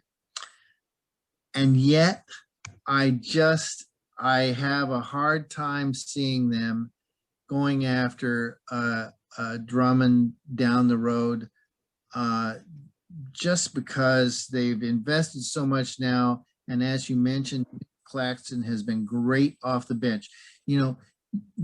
Nick Claxton, quite frankly, is a rarity to me. He's a 6'11" guy who has the mobility and the athleticism to go out and guard small guys on the perimeter, and then use his length against them to keep them from getting off out there. And he is an amazing defender. And then he has ability around the rim as well when they get the ball to him inside. And so I think they're in a good position where they are now. I don't think there's a lot of pressure to go out and pursue a Drummond or Hassan Whiteside. I think there's a big difference between Drummond and Whiteside too. Whiteside is a little more limited as a player. Drummond can help you at both ends. So if they did anything, I have to believe they would go after Drummond. But as much as it might seem to fit the bill, I just think it's a little bit of a long shot at this point. And kind of now focusing on the current Nets team and this amazing run that they've been on of late, what do you feel like the most impressive part of this win streak has been for the Nets. Obviously, a lot of it's been without KD. So what do you feel like the most impressive part of it is? Well, there's a couple of things. First of all, James Harden has been phenomenal ever since the Nets have acquired him. You know, he, in my view, has made a case for MVP. You know, his ball distribution, the way he's running the offense and all of that, it has been phenomenal. And then Steve Nash said the other day that he is vastly underrated as a defensive player. James Harden forces a lot of steals. He is a big body, and he can take on opposing offensive players and control them. So he's played well at the defensive end. He's, you know, I forget who it was. I think it might have been Bruce Brown, because Bruce Brown has a connection with him. Bruce Brown said he might be the best passer he will ever play with. So Harden has done a phenomenal job. And then with KD out of the lineup, you know, there's been an abundance of playing time for the supporting cast. And these guys have stepped up and they've used it and they've developed. So the supporting cast has gotten the time it has needed to really develop and to get some chemistry, not only with Harden, but with Kyrie Irving. And so the two things are that Harden has kind of taken control of the offense and taken control with his playmaking ability, not his scoring. And then the supporting role players have really stepped to the front, and just the shooting throughout the roster is off the hook. You know, Brad Stevens, the Celtics coach, said it the other night. He said they might be the best shooting team in NBA history. So those two things are critical elements that will help them contend for an NBA title. Here talking with sports writer Greg Logan. Greg, James Harden often mentions the term scary hours. And what's crazy to me is that there's been such a small sample size with the big three out on the court, KD, Kyrie, and James Harden, yet we're still seeing stretches of dominance offensively. What do you think about this team's ceiling, the potential for them when everybody is healthy and out there on the floor at the same time? Well, right now it's unknown because the big three have only played together for 7 games out of, I think, 24 since James Harden joined the team. So we don't even know what is possible down the road, you know, and KD, you know, he's missed the past 10 games. So, and he's going to miss a lot more because apparently he has to wait until next week to get a scan on his hamstring and so on. And then he has to ramp back up to get back out there. So he might only play, it's conceivable he might only play the last 25, 28 games of the season, of the regular season. But when he gets out there, oh my God, you know, this team just has so much weaponry. It's unbelievable. And they're averaging a league best 121 points per game right now. It might go to 125 or more when KD comes back. I mean, they're that good. And so when you put KD out there, and not only do you have his offense, but he's a good defensive player. And so their margin is going to increase. You know, they're just going to be, it's going to be tough to stop them. It's going to be very, very tough. And that's why the way they're kind of set up, the way they're playing right now on defense, all they need is a defensive spurt. They don't have to be great on defense the whole game. Just have the defensive spurt when you need it in the fourth quarter or maybe earlier in the game to gain control of the game. Just get those defensive spurts, and then you're going to take control. And there just is no team that can match their firepower and their shooting. Yeah, and you were saying how tough and out the Nets will be come postseason time. What do you think the team that may give them the biggest challenge here in the Eastern Conference, or maybe if they make it to the finals in the Western Conference, what team do you feel like can give them the most fits? Well, I think it's absolutely the 76ers. You know, Joel Embiid is just a great player. He's having an MVP caliber season. I know he's injured right now, and so he's going to miss the next couple of weeks. But if he gets back healthy, he's just a handful to try and control. And then you've got Ben Simmons, who is kind of just a different kind of player. As big as he is at the point guard position, you know, he makes it tough on them too. And so you put those two together, and that's a real tough combination to knock out. I mean, the Bucks are good. I respect Giannis Antetokounmpo and Chris Middleton, but I just don't think they're on the same level as the 76ers right now in the Eastern Conference. Then you go to the Western Conference, and of course you have to respect the defending champion Lakers, but the whole key there is whether or not Anthony Davis returns and is fully healthy. And so LeBron doesn't have to do it by himself with a supporting cast. So I think they've got a hurdle to overcome in terms of Anthony Davis's health. So we'll see how that goes. But right now, to me, the 76ers are the stumbling block toward the Nets winning the NBA title. Greg, I want to bring this up to you because I think it's a fascinating conversation when you think about the Brooklyn Nets and the New York Knicks. The New York Knicks have been competitive. They are in the playoff hunt. And a lot of people believe even if the Nets were to win a title this year, it'll still never be a Nets town. It'll always be a Knicks town here in New York. What do you think about that dynamic, what the Nets are building right now, and something that could potentially be dynastic as opposed to the Knicks who are on their way back rebuilding? What do you think about that swing maybe and potentially New York being quote unquote a Nets town in the next couple of years?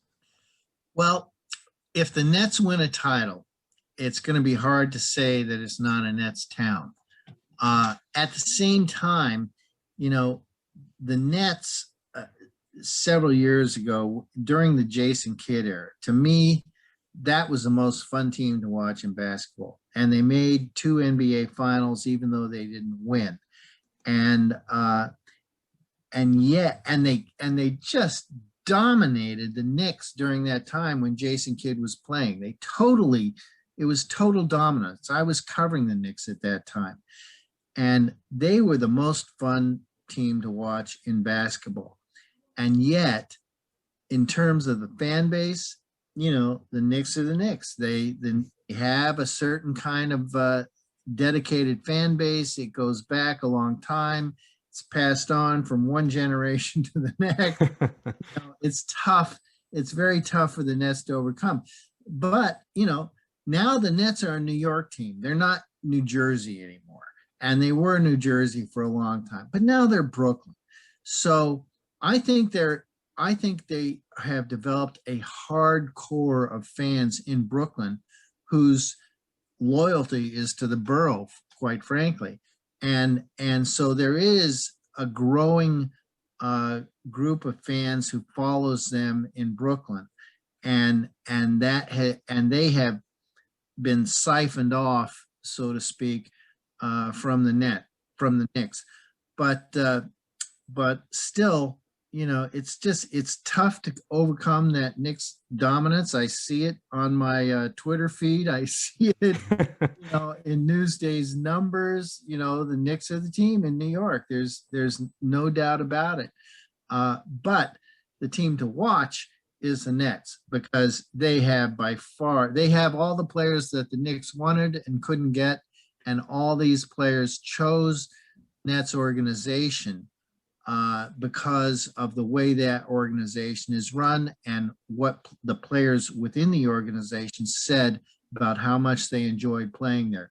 So I think there's going to be a unique period of time here in the next 5 years for the Nets to try and take control of New York from the Knicks. But, you know, they're going against decades of precedent. So it's going to be a tough job, but they definitely are going to be the team in New York to watch for the next 5 years at least. Yeah, just happy to see competitive basketball between both teams in New York. Greg Logan, Nets beat writer for Newsday, award-winning sports writer to you out there in the world. Greg, appreciate the time. Thanks for joining us here on One on One. Okay, I thank you. I enjoyed it.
WFUV is the flagship station of Fordham Athletics. Keep it locked right here on 90.7 FM, WFUV.org, and WFUVSports.org to catch every Fordham basketball game this year. We'll take you through an extraordinary season with live play-by-play and in-depth pregame and postgame analysis. WFUV Sports, home to New York's longest-running sports call-in show and the flagship station of Fordham Athletics.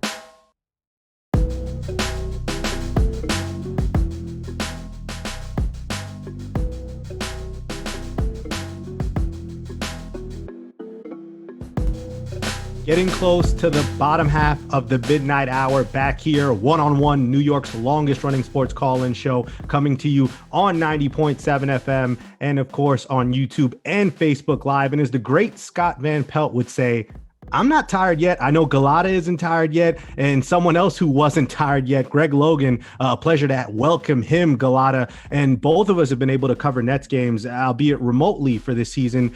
But Greg Logan, alongside the likes of Christian Winfield, one of those esoteric group of reporters that really have a pulse on the Nets.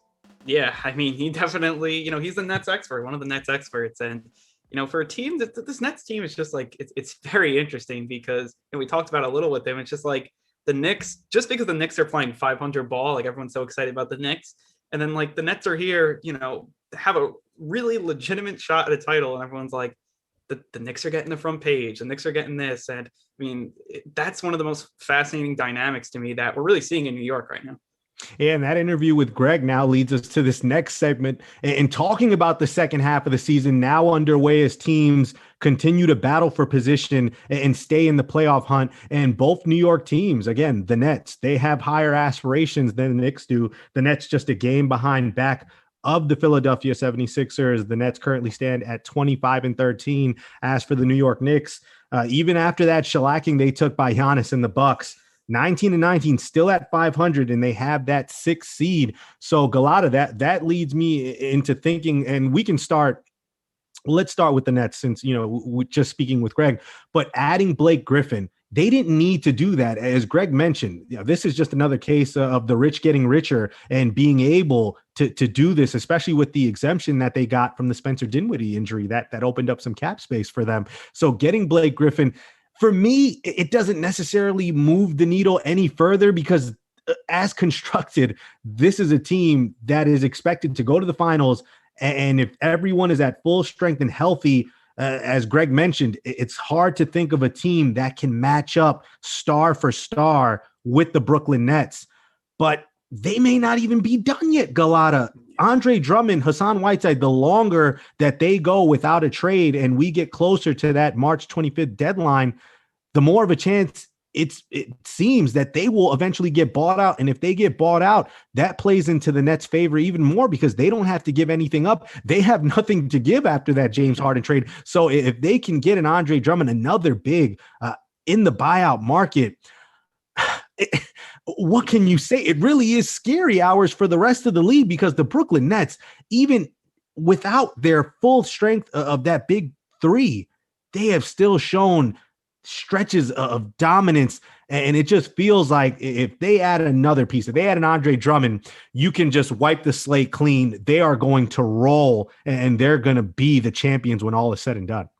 Yeah, I mean, if they had Andre Drummond, I mean, there's no holes on this team. There really just isn't. I mean, because like I would say, if you want to see teams, people that maybe say, oh, the Nets, they're not going to win. You kind of go to the big men. They don't have the big men. They don't have the rim protector. Then you put Drummond on the team, and it's like, I mean, it's good luck. I mean, it's just like, I mean, what are you going to do? And it would be interesting to see if they go out and get him. I mean, to me, Blake Griffin's not really that player, but he's just added depth because, as you said, if they're all at full strength, I mean, they can compete with anybody. But maybe if they're not, he's a player that can step in and, obviously bring some good minutes. And I mean, to me, he will be motivated. I mean, who knows how much he has left in the tank, but I mean, as constructed, this team is really, really good. And you can nitpick and say, oh, maybe they're a big man away. But I mean, you bring KD back. I mean, he's probably arguably the best player out of that big three. And he's not even been there. I mean, that's just insane. And I mean, even if they were to go up against a team like the Lakers, I mean, those three stars, if they're playing at their best and like the way James Harden has played and Kyrie, you had KD, it's just, it's hard to see them losing. It just really is. Yeah, Gullotta, I think about this with Sean Marks and this Brooklyn Nets franchise.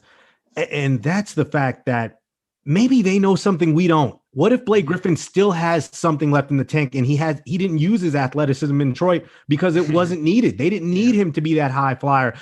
If I think about this, what if the first thing he does when he comes into the game, pick and roll with him and Kyrie throws him a lob and Blake Griffin puts somebody in a casket? Now we've all just been robo-doped essentially. Yeah. So I may shut off the TV if I'm watching that. I hope that's not the case because Blake Griffin hasn't played in over a month. You don't know what he has left, but if he still has that athleticism, that explosiveness, and he just didn't want to use it in Detroit because of the circumstance, again, more scary hours for the rest of the league.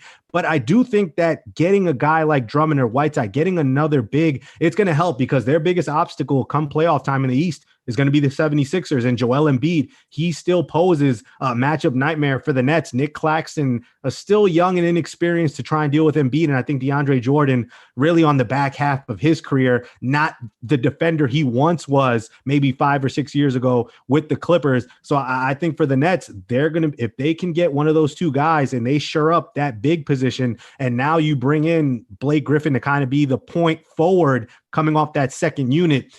You said it best. There is no holes on this team.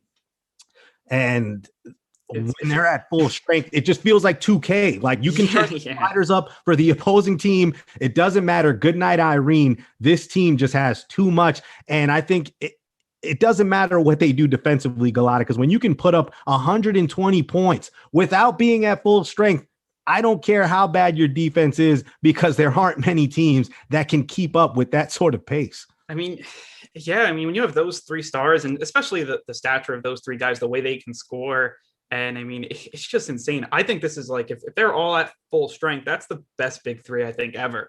And I mean, just the way these guys, I mean, look at, if they could, what they could bring to the table. It's just, I mean, you have former MVPs, you have, Harden's obviously, I think people, think about him like, oh, they were like, think that's a bad trade. Well, he's came in here and just basically shut everybody up because he's played outstanding complimentary basketball. And I mean, it's just funny how you said if you see Blake Griffin then just throwing down dunks, it would just feel like James Harden, overweight James Harden. The next day he's showing up slim and in shape. That would be like the same thing. And so I guess maybe you wouldn't be that surprised then.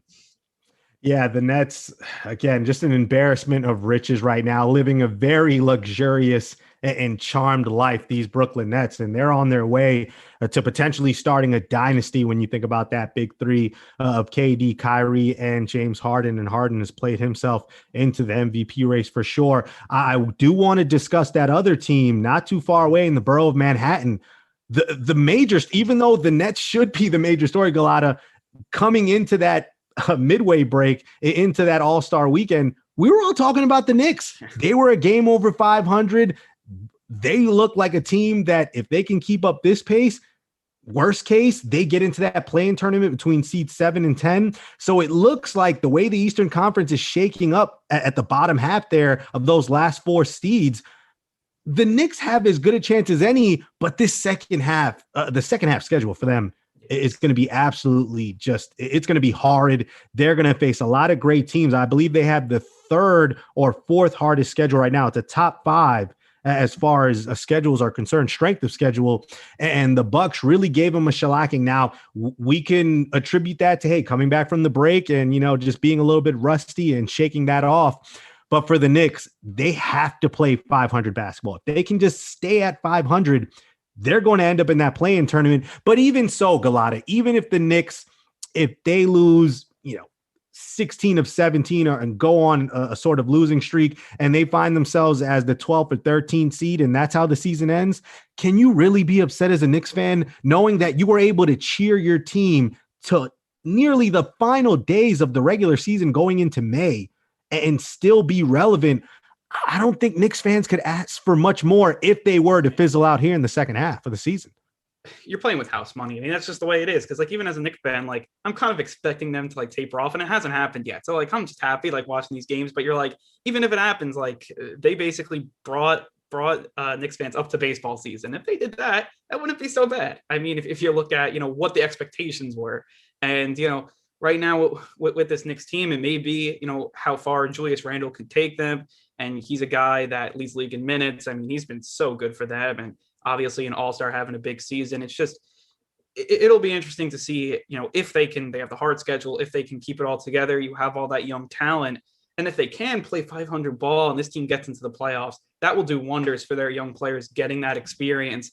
And then you start looking at is this Knicks team kind of like the Nets were a few years ago, just trying to build that. And then if they can get ready for big stars to come, I mean, that would be crazy if the Nets kept their big 3 and the Knicks got a few stars. That would be, it'd be insane in New York.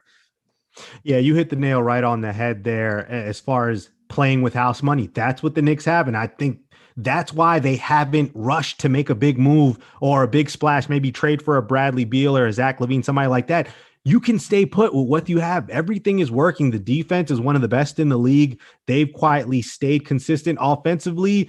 Still a lot left to be desired, but with those young players and someone like Julius Randle, who's continuing to emerge and develop as a number 1 option for them, there's still a lot to work with. The foundation is there with Coach Tibbs. I think for now, you keep this core as is, because as long as you play well, you now make New York a free agent destination. That's the thing, Gullotta. Guys like KD, Kyrie, they're spurning the Knicks to come to Brooklyn. Other players around the league like LeBron way back when a lot of people thought maybe the Knicks were where he'd end up after when he left Cleveland initially before he ended up in Miami. People have just thought, well, this franchise isn't it. There's a black cat running around somewhere. Nobody wants to be there.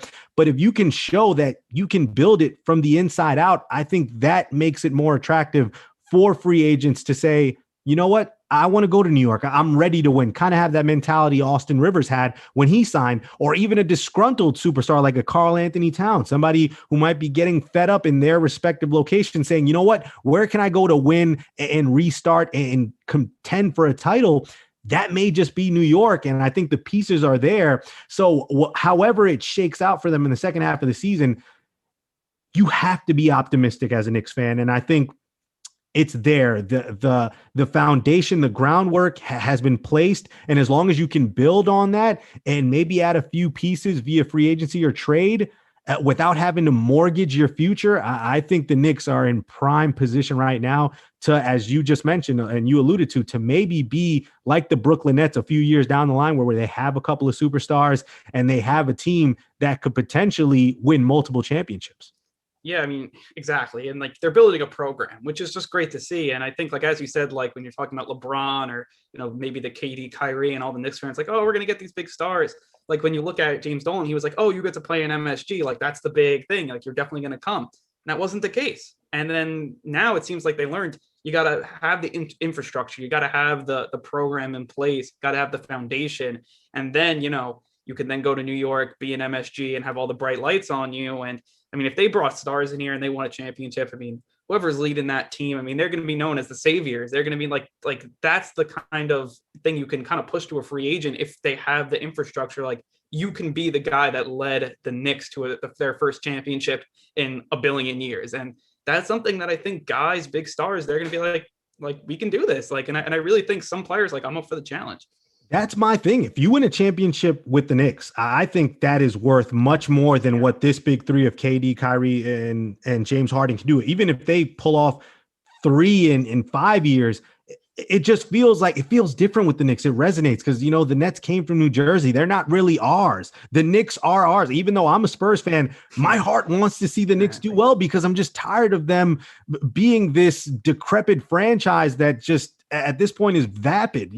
They have nothing. And now adding Worldwide West and Leon Rose, they have changed the culture and the identity. And even with Dolan still as the owner, I don't think that matters as much when you have the right guys in place in management that can kind of be the leaders. James Dolan they're not looking at him to put this team out to sign players. He's just there to write checks and make sure they clear. That's it. He's given all control to Leon Rose and his team. And I think that is paid dividends as well for a Knicks team that, again, if they can get an MVP caliber player to sign with them, that's all they need. It's just one player to add to this already nice young core that can really put them over the top. And if they can get more than an all-star caliber, they can get 2 guys here. That's even better. But I think the groundwork is there for them to get into that direction. And Gullotta, I mentioned, MVP caliber players. Well, the second half of the season, that's where the MVP race really gets hot. It heatens up. And right now, as far as we know, if we look at maybe the power rankings, it's probably something in the neighborhood of Joel Embiid at number 1, but he recently has gotten injured, a bone bruise. He will miss the next couple of weeks with that. And when you think about the rest of that 5, you got names like the Joker there. You have LeBron James, Damian Lillard, even somebody like a Chris Paul is getting recognition, Luka Doncic. What do you think about where the race is at this point? And do you believe it's Joel Embiid's award to lose? It's interesting because of the injury with Embiid. Like maybe it was, but now the injury, over the next two weeks, if he doesn't play and one of these other guys goes off and, their teams have big spurts, and we'll see how the Sixers play without Embiid, because if they fall out of the number 1 spot and the Nets take it in, would you want to give it to Embiid even if he comes back from the injury and they still play as well? Like that's something that maybe a little, when you miss 2 weeks, anything could happen. I mean, it's just interesting to see how this race kind of played out because you have so many players in it. Like usually you don't have 5 guys that are really vying for the MVP, which is great to see. And I mean, it just shows you how much there's so much star power in the NBA, which is why I love it so much. I mean, you go to so many teams and you're like, oh, he's an MVP candidate. He's an MVP candidate. Exactly. And that's so would I say it's Embiid's to lose? No, because of the injury. And now it's out of his control for the next 2 weeks. And if you have a guy like the Joker coming up and he has a great 2 weeks and LeBron, maybe it's his year to win another one finally, it's just, I could see anything happening, which that's why the injury with Embiid is just, it's unfortunate for him. Yeah, when you look at those other guys, I mean, the Denver Nuggets have won 5 straight. Yeah. So if they can continue trending upward and behind the efforts of Nikola Jokic, I mean, he's going to springboard. I mean, the Denver Nuggets started off, I think they were like 17-19. I mean, very disappointing start out of the gates. And then you mentioned LeBron James. He still doesn't have Anthony Davis. So it's really incumbent upon him to kind of have to shoulder the load and put up those monster stats if he's going to keep the Lakers with a top 3 seed and in Phoenix and Utah ahead of them right now. And I also look at, I mentioned Doncic, but I don't think so. If the Mavericks can't move up past 8, I don't see it. I will say this, though, and I'm not sure. We just spoke about the Brooklyn Nets. But James Harden, I didn't mention his name, and I know a lot of people are going to disqualify him because of Kevin Durant and Kyrie Irving. I think people are going to disqualify him because of how he ended up leaving Houston. But there is no doubt about since he's gotten to Brooklyn, the difference in that team offensively and what they could do spacing the floor, what he does as a playmaker, as the point guard, and Kyrie Irving giving him that position and allowing him to be the floor general. If Brooklyn continues to veer up there and they take the number one spot away from Philly, and it's because of James Harden, I'd be hard pressed not to see a good amount of votes go Harden's way. I know you can disqualify him for what he has around him, but you can't deny what James Harden has been able to do since he's gotten to Brooklyn. I completely agree. And that's the thing, like with James Harden, it feels like it's almost like a change of heart with him. Like everyone used to say he was just a stat stuffer and he's putting up all these stats, but who is he playing with the Rockets? Obviously that was a great team, but not to the level of the Nets. And he's came here and he's basically done the exact same thing. And like that has to put, you have to put some weight into that. And that's something that with like Harden, I didn't expect him to be this good. And you didn't expect him to take the reins. Maybe you expected him to be that third star, especially the situation he was coming from and he was overweight and like all that stuff. But he's came in here and really took the opportunity. So now we're talking about the Nets to be a championship team. Like there were Nets fans like, I don't like this move. They gave away all their depth and he's played just so well. And he's played into that trade being, it looks like a genius trade now if they go win a title. So like that's something that you got to talk about with Harden, that 360 turnaround really for him. How crazy is it, Gullotta? Everyone's talking about, James Harden. Can he be more selfless? Can he pass the ball? He dribbles the air out of the ball. Well, he's leading the league in assists. He's getting 11 a night. He's still giving you 25 and 9 boards. So for all the haters and the critics, the doubters, I think James Harden making them eat their words. But Gullotta, you said it best. With so many guys in the MVP race, it really comes down to your team and who can get their team on a win streak or on a positive streak heading into the end of the season. Again, it's a regular season award, and that's where it's going to be won. So a lot of candidates there. It should be a fun race to the finish as far as crowning this year's most valuable player. Gullotta, before we close up here, I kind of want to talk around the league and maybe some teams that are primed to succeed in the second half and make a run and get up there in playoff position, and maybe some teams that may regress. As far as regression is concerned, it's hard to kind of predict that, but in terms of teams who are in position to make a move, I think our producer Alex Walls will be happy about this. But one of the teams that I think, just like they did in the bubble last year, the Miami Heat, they won 3 straight. They're 9-1 in their last 10 games. And as long as Jimmy Butler is in that lineup, he is really it. He is the straw that stirs that drink.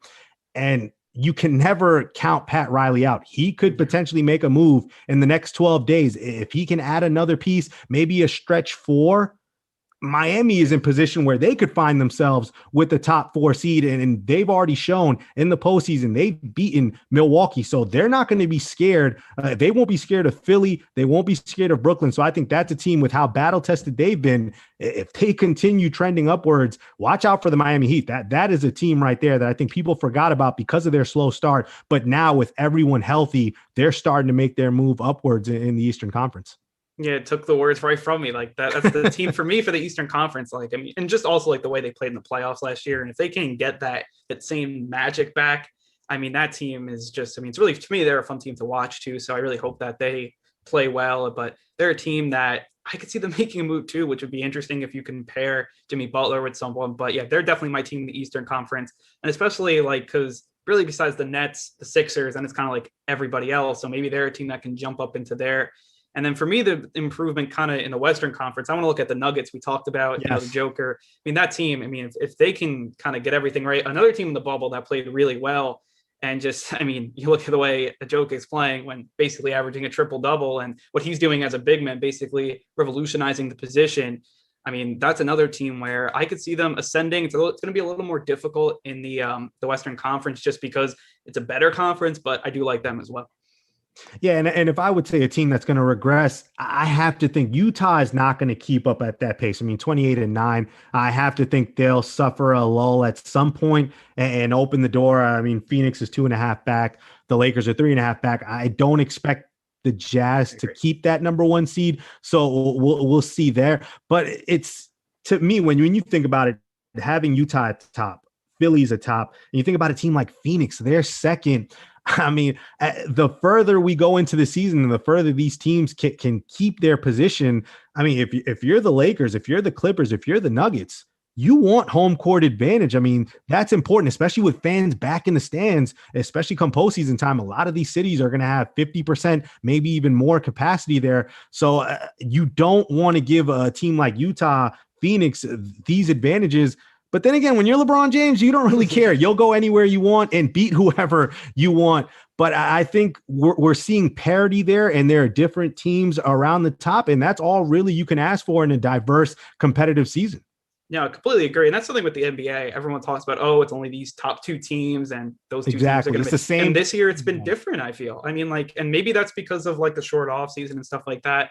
But to me, that's really great to see. And like, as you said, like if Utah, if they get back, they get home field advantage, like that fan base definitely rallies around that team. So like that would be a team to watch out for, maybe an underdog. But I mean, I agree with you. I mean, I think the Lakers will end up probably with that 1 seed, but you don't know. I mean, really, I mean, maybe it'll be the Suns with Chris Paul and what they're doing. Like that would be a great story. I love Chris Paul, so I'm rooting for them. But I feel like you like to see the parity, you like to see the new teams, and I'm happy about that. Maybe you could say it's going to be the Lakers and Nets, but I don't think you can say that for sure this year. I mean, just looking at all the different teams at the top of both conferences. Yeah, this is probably saved for a conversation on Pick and Pod, but let's slow down with the Chris Paul MVP talks. I know I agree. He's been great. I like him, but him and Monty Williams have really come together. He's been the catalyst, but that team went 8-0 in the bubble. They have young talent, and I think they just needed the right floor general and somebody with experience to kind of bring it together. But if Phoenix stays with that second seed, I mean, you're going to hear talks out of Arizona about Chris Paul potentially being the MVP. But I think it's just great that we have multiple guys who are making their cases, and another half of the season to continue strengthening that case. We'll see what happens in the NBA. We will leave it there because I need to give my guy Jimmy Sullivan ample time to give you a second edition of headlines. More headlines from around the sports league with Jimmy Sullivan coming up. Stay tuned. This is One on One.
Be sure to check out all of our latest podcasts on WFUVsports.org or wherever you get your shows, including NFL Friday, Nosebleeds, Pick and Pod, 5 on 3, College Gridiron, and FUV FC. Also, our newest edition, Off the Air, diving into the station's legacy with its most prominent alumni.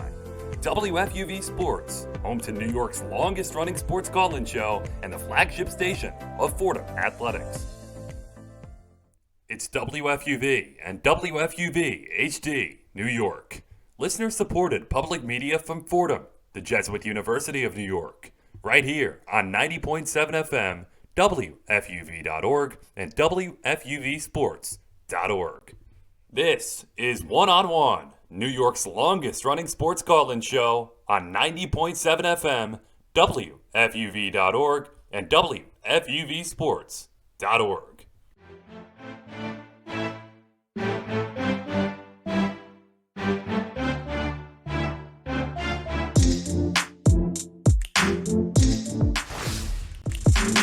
Welcome back to One on One, New York's longest running sports call-in show. Jimmy Sullivan, the two Andrews, Posadas and Gullotta with you. as we head towards the final hour of our show here on 90.7 FM, Facebook, and YouTube. And we're going to keep the basketball discussion going here. We got a couple headlines involving the Knicks and the Nets, and we will start with the New York Knicks. There was a new report out yesterday from the New York Post mentioning Victor Oladipo as a possibility for the Knicks. Tom Thibodeau says that the team is combing the market for deals. Tibbs was also asked about trading for certain players or what he would like to see in the trade market. He said that's a Leon question, referring to team president Leon Rose. SNY's Ian Begley, friend of the program, is reporting that there has been no real connection with Oladipo other than the possibility that it could happen at some point before the deadline on March 25th. He said that other teams are very skeptical that a Victor Oladipo trade to the Knicks would actually happen. Posadas, I'll go to you first. With the way the Knicks have played this year, with the way things have been going at MSG, if you're in the Knicks position, are you looking at possibly pursuing a trade with the Houston Rockets for Victor Oladipo, who is set to become a free agent at the end of the season? There it is right there. He's set to be a free agent, Jimmy. So unless I'm only giving back, if you're only giving back a second round pick or maybe a bag of chips, a washer, a dryer combo, you're not going to trade for Victor Oladipo if you're the New York Knicks. We just spoke about this in the previous segment, Gullotta, talking about the Knicks playing with house money and just building with that and not making any moves hastily. And if you're going to give up a first round pick and one of these young guys for Victor Oladipo, a rental for the second half of the season, you don't know how that's going to play out. He can always leave in free agency. It just doesn't make sense unless you're going to get him for a premium discount where you give a second round pick 3 years from now and it's conditional. Maybe you pull the trigger, but I think for the Houston Rockets, especially, I don't think they're going to find a trade partner for Victor Oladipo. If Oladipo wants to play for another team this season, he'll probably have to explore the buyout market. I'm not sure how feasible that is with what he has left and what the Rockets would want to stretch out if they pursue that. But for the Knicks, you're good where you are. Stand pat. Make free agents come to you. If you're going to do a trade for somebody, make it be, like I said, a disgruntled superstar like a Karl-Anthony Towns, somebody that you know you have control of long-term. But Gullotta, I just can't see why the Knicks would want to pull the trigger on a Victor Oladipo trade when they can just go get him in the summer as a free agent. I completely agree. And like this team, like I don't think there's enough motivation to get the deal done because the Knicks, let's face it, even if they added Oladipo, this team's not winning a title. And like maybe they're a playoff team, but like why then go get him? Like if you're only going to get, maybe a few more seeds better, maybe you can win a series. But at the end of the day, when you can get him in a few months, you don't have to give up anything. It just makes no sense. And again, you would do any deal for cheap and you'll do any deal at the right price, but I don't see that deal coming. And that's why, look, Oladipo would be a nice addition to the Knicks. He's a guy, a scorer, a guy that in the playoffs, he can finish games and he's been in that situation before. But I just really don't see the motivation for really either side, but especially the Knicks, because he's a free agent at the end of the year. It doesn't make much sense. This team is good. Just watch them as they are and don't give up any of the young talent or picks. Like it wouldn't make sense. It wouldn't. I'll play a little devil's advocate here. So Oladipo, just to list off some numbers, 22 points, 6 rebounds, 5 assists. Not a great 3-point shooter, so that obviously hurts you. I will say that if you can get some kind of assurance from his camp, if you're going to make that trade that you can extend him, then I think it might be worth it. Because if you throw in some of the backup guys, maybe you throw in a young guy, they're not trading Julius Randle. Okay, nope. I don't think that's going to happen. Nobody thinks that's going to happen. But if you can talk to his camp, and I know tampering's not real in the NBA, nobody does that. But nonetheless, if you could somehow, through some back channels or telepathy, figure out with his people, okay, we'll give him 4 or 5 years at or near the max. If you get him, I think that changes the calculus. Now, he's going to hit the market over the summer, and the Knicks might pursue him then, and then it's a different situation. And obviously, we know the Knicks are not spending a lot of money right now. They have, I think, the lowest payroll in the league, if I'm not mistaken. So, they'll have cap room. They'll have money to spend. But I think if you can do that, I think that changes things. Otherwise, though, I would wait. And I think this Knicks front office has been smart about things, right? You looked at their free agent class, Elfrid Payton, Alec Burks, Nerlens Noel, kind of low end guys on 1 or 2 year deals that leaves them a lot of flexibility. Some of those guys have worked out. Some of them haven't. I'm sure there is a subset of Knicks fans who never wants to see Elfrid Payton again, but it's not about this year, right? Like, as pleasantly surprising as it's been, this is not a team that's sitting there saying, oh, we got to make the playoffs this year. Have to maximize it. No, they're not saying that. And, you guys bring up the house money. They're playing with that. I don't think they're going to make this move, but I think if they have the chance to pick up Victor Oladipo either now and then extend him or over the summer, then I think you do it, because as we've said time and time again on this show and really everywhere else, you need stars in the modern NBA. Victor Oladipo is a star. He would help the Knicks tremendously, but they have to be smart about how they do it. And when the Knicks opened up all this cap space, their belief was that they were going to try and lure Giannis Antetokounmpo to New York. So when he signs that, that mega extension with the Bucks, I think for the Knicks, that kind of just, threw a wrench in their plans as far as who they wanted to target with all that money. But I also think it makes it easier now, because now the Knicks understand that's the bar. We want a Giannis type of player. If we're going to cash out and we're going to use all of this space, it's going to be for guys like that. Victor Oladipo is a few tiers below. And while he's a very nice piece, again, when you can get him in the summer for nothing and just for money's sake, I think it's worth it, especially for a team like Houston that maybe he's going to ask for one of these younger players. Are they going to take Frank Ntilikina? That's not a guarantee. What if they say, hey, we need Emmanuel quickly, and then there's no deal on the table, excuse me. So I think for the Knicks, considering what their expectations was with all of this newfound cap space, I just don't see Victor Oladipo being the guy that they use some of that on. Yeah, I mean, right now anyway. Yeah, no, like, exactly. I mean, maybe even if you first of all, you could never guarantees like guys are going to sign. I remember, Kyrie's going to sign, KD's going to sign. Well, yeah. That blew up in your face. And they traded KP on basically the insurance of that was going to happen. That blew up in your face. And that's why I probably wouldn't do it. And again, as you said, maybe you want other stars. And if you're trading for him now, you're locked into him, which is probably something that if you're the Knicks, you don't want to do. It just, I don't know. I just feel like, as I said, the motivation to get a deal done, if you need to give up a quickly or someone like that, the Knicks they're not in this win now, we got to win now situation. They can sit back. I mean, even if they don't get the stars next year, if you still have the core, maybe you go another 500 year and you show that, you're now sustained and going to the playoffs. You still have some years to now grow around this core, get some stars. And as you said, you have the cap space. So just don't make any, bad moves and you'll be okay. Just keep on this straight path, and then at the end of the day you'll have to add some stars. But right now I just feel like you don't want to mess that up to try to go all in this year when, you're just not in that position right now. And I think part of why we're having this conversation too is because there's so few high-end free agents out there exactly this summer. You've got DeMar DeRozan, that's not a fit with the Knicks. Mike Conley is probably not a fit with the Knicks with the young up and coming guards you've got. So I think that changes the calculus also, but I just haven't sensed a lot of urgency from the Knicks front office. And I'm not saying that it's a bad thing, by the way. I think they've been smart about a lot of the things they've done over the past year.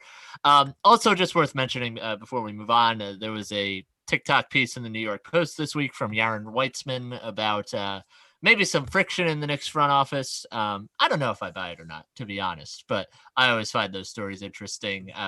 Thibodeau apparently lashing out at head of strategy Brock Aller, derisively calling him hinky. Personally, I would take that as a compliment if I were Brock Aller, but in any event, the Knicks rolling right along, and we'll see what they wind up doing. If anything, at the trade deadline, we'll also see what position they're in at the trade deadline. I think that'll be very important as well. Moving over to the other side of town, the Brooklyn Nets, and you guys briefly referenced it in your NBA segment, have signed Blake Griffin, the former Dunk King, to a veteran minimum contract through the rest of the season. Says general manager Sean Marks, we're fortunate to be able to add a player of Blake's caliber to our roster at this point in the season. Blake is a versatile frontcourt player with a long track record of success in our league, and we're excited about the impact he'll make for us both on and off the court in Brooklyn. Griffin has played 20 games for the Pistons this year, averaging 12 points, 5 rebounds, 4 assists per game. And you don't need me to remind you, but he has not dunked since December of 2019. Gullotta, I'll go to you first on this one. What kind of impact do you think Blake Griffin will have on the Brooklyn Nets, and how profound will it be as they try to win an NBA championship? I mean, it's interesting. I think it'll be a depth piece. I mean, I think that's what he's going to be. And like, he may come up big in a few games where, let's say, stars are out or role players are out and he has to step up. But I mean, you look at what he's doing this year, like 12 points, 5 rebounds. Like, I mean, it's just like, I don't think he's going to be what he was with like the Clippers and Lob City there. But I think that he's another addition. It's a low risk, high reward move. So, I mean, it's not like you're giving up anything, but I mean, I think he'll be a nice depth piece. Now, again, I feel like if they added Drummond, someone like that, that would really put them over the edge. But I mean, this is another piece that rounds out their roster for no cost at all. So, I mean, you'd like to see what Griffin brings. And if it doesn't work, it doesn't work. There's really no harm, no foul there. Yeah, I mean, Blake Griffin was traded away to Detroit, and just, going from LA to Detroit is like, going from a beautiful, glamorous world to, I'm sorry, the city of Detroit, one of the more desolate sports cities at this point in time. And so I get the strong feeling, and I hate this, but I get the feeling that Blake has just been saving himself. He's just been relaxed. He's been on cruise control. He doesn't have to dunk. If he has to take 6, 7 threes a game, which he's been willing to do this year and stretching the floor, he'll do it. But I think I have to think when he gets to Brooklyn to have, just like we saw with James Harden, when you have that reinvigoration, you're now playing with a title contender, you're going to have that energy. And I would not be surprised, especially with DeAndre Jordan there, having some Lob City. When you just think about the pick and roll, whether it's Kyrie and Blake, James Harden and Blake, KD and Blake. I mean, there are just too many dunks there for Blake Griffin to pass up. I imagine that his knees are going to need a lot of ice because he's going to have to get up and be around the rim at least a bit. But if you can get, Jimmy, if you get at least 15 to 18 good minutes off the bench from Blake Griffin as maybe your center for a small ball second unit, and with his passing ability, I mean, he just gives you another facilitator and somebody who can make life that much more difficult for opposing defenses. Yeah, I think the hardest questions to answer are, where does he fit in this rotation? Is he better than somebody like a Jeff Green in this rotation right now? Because that's kind of the role they want him to have. But I was floored by this in preparation for the show tonight. I was reading a piece, admittedly from a while ago, January 12th. This is Zach Fram of The Ringer, ran a shot distribution chart for Blake Griffin and ran the closest comparisons to Blake Griffin. Now, when you think about Blake Griffin, you think Lob City, getting inside, easy dunks, a lot of speed. These were the top 10 in shot comparison for Blake Griffin at that point in the season. Chetty Osman, Patty Mills, Brooke Lopez, Mikal Bridges, Kyle Lowry. Now, I haven't seen Kyle Lowry throw down any dunks, really. Devontae Graham, he's good. Damian Lillard, obviously really good, but you would never associate those two as similar players. Lonzo Ball, Terry Rozier, Desmond Bane.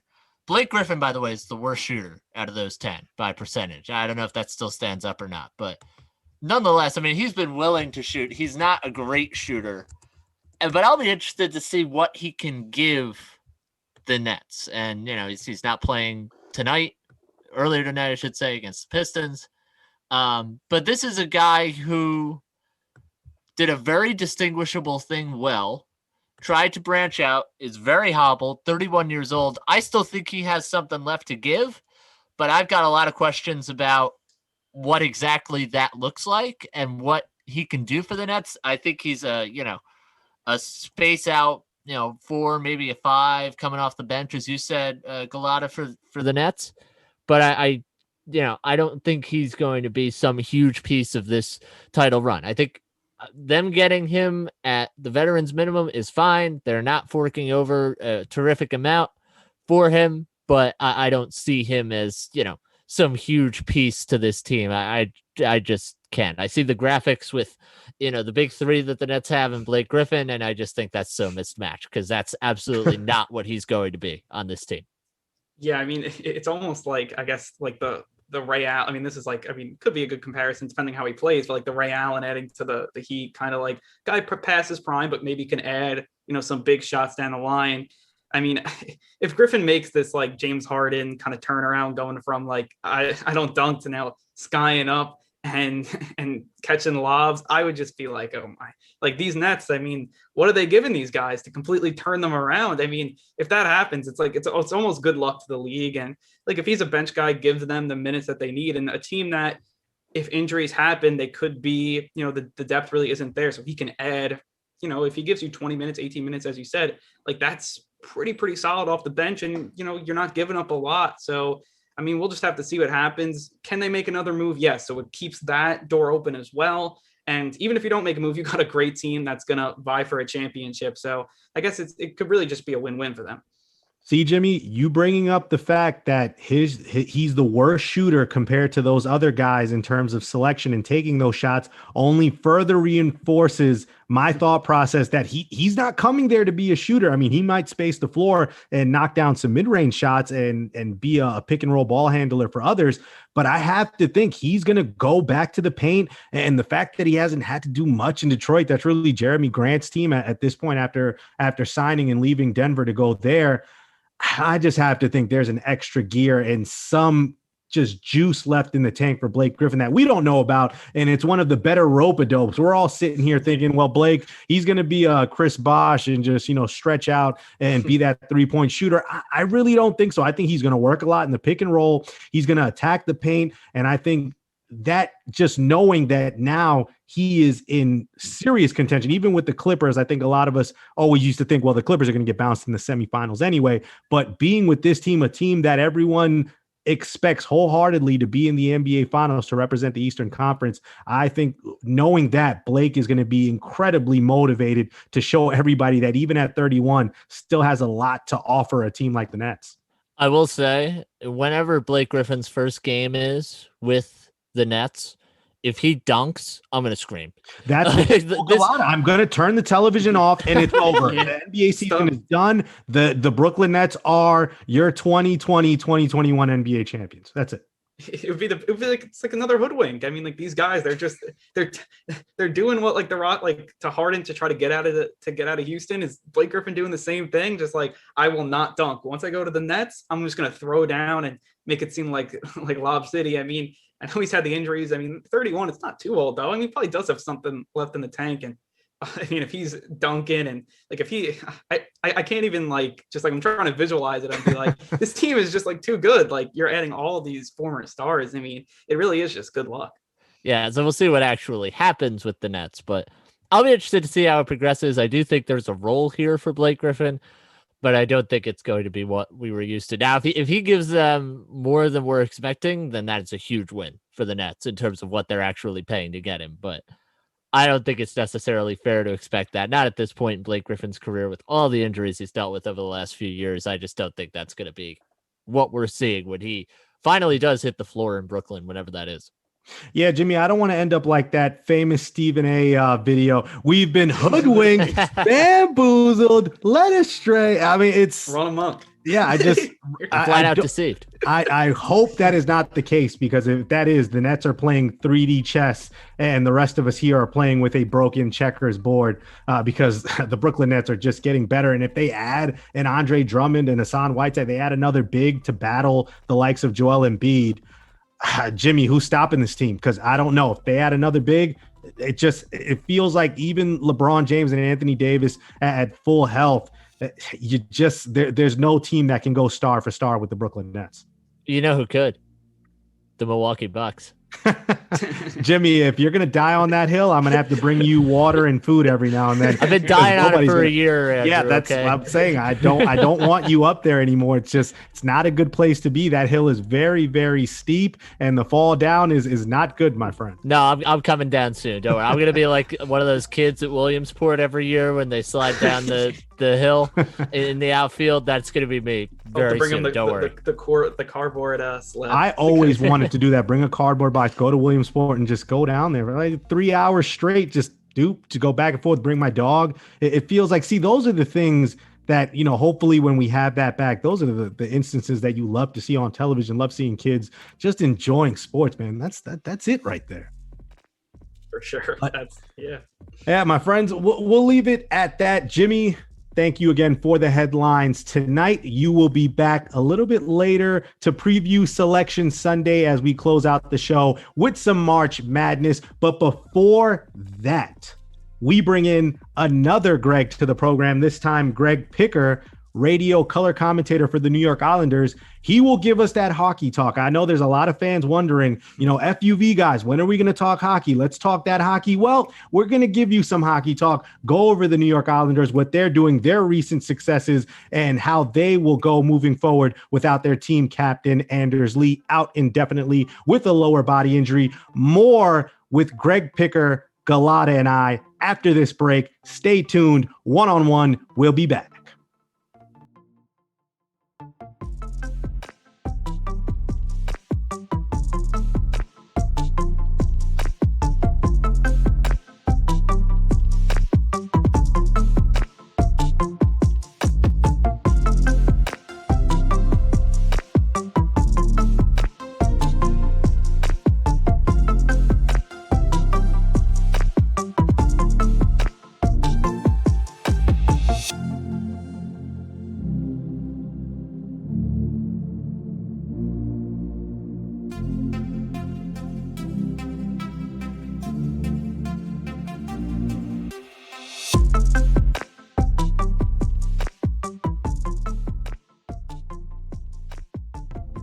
One-on-One has a brand new YouTube channel. Subscribe to WFUV Sports to catch our simulcast Saturday nights and get notifications so you never miss another show.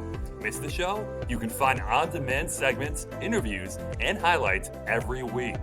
WFUV Sports, home to New York's longest-running sports call-in show and the flagship station of Fordham Athletics.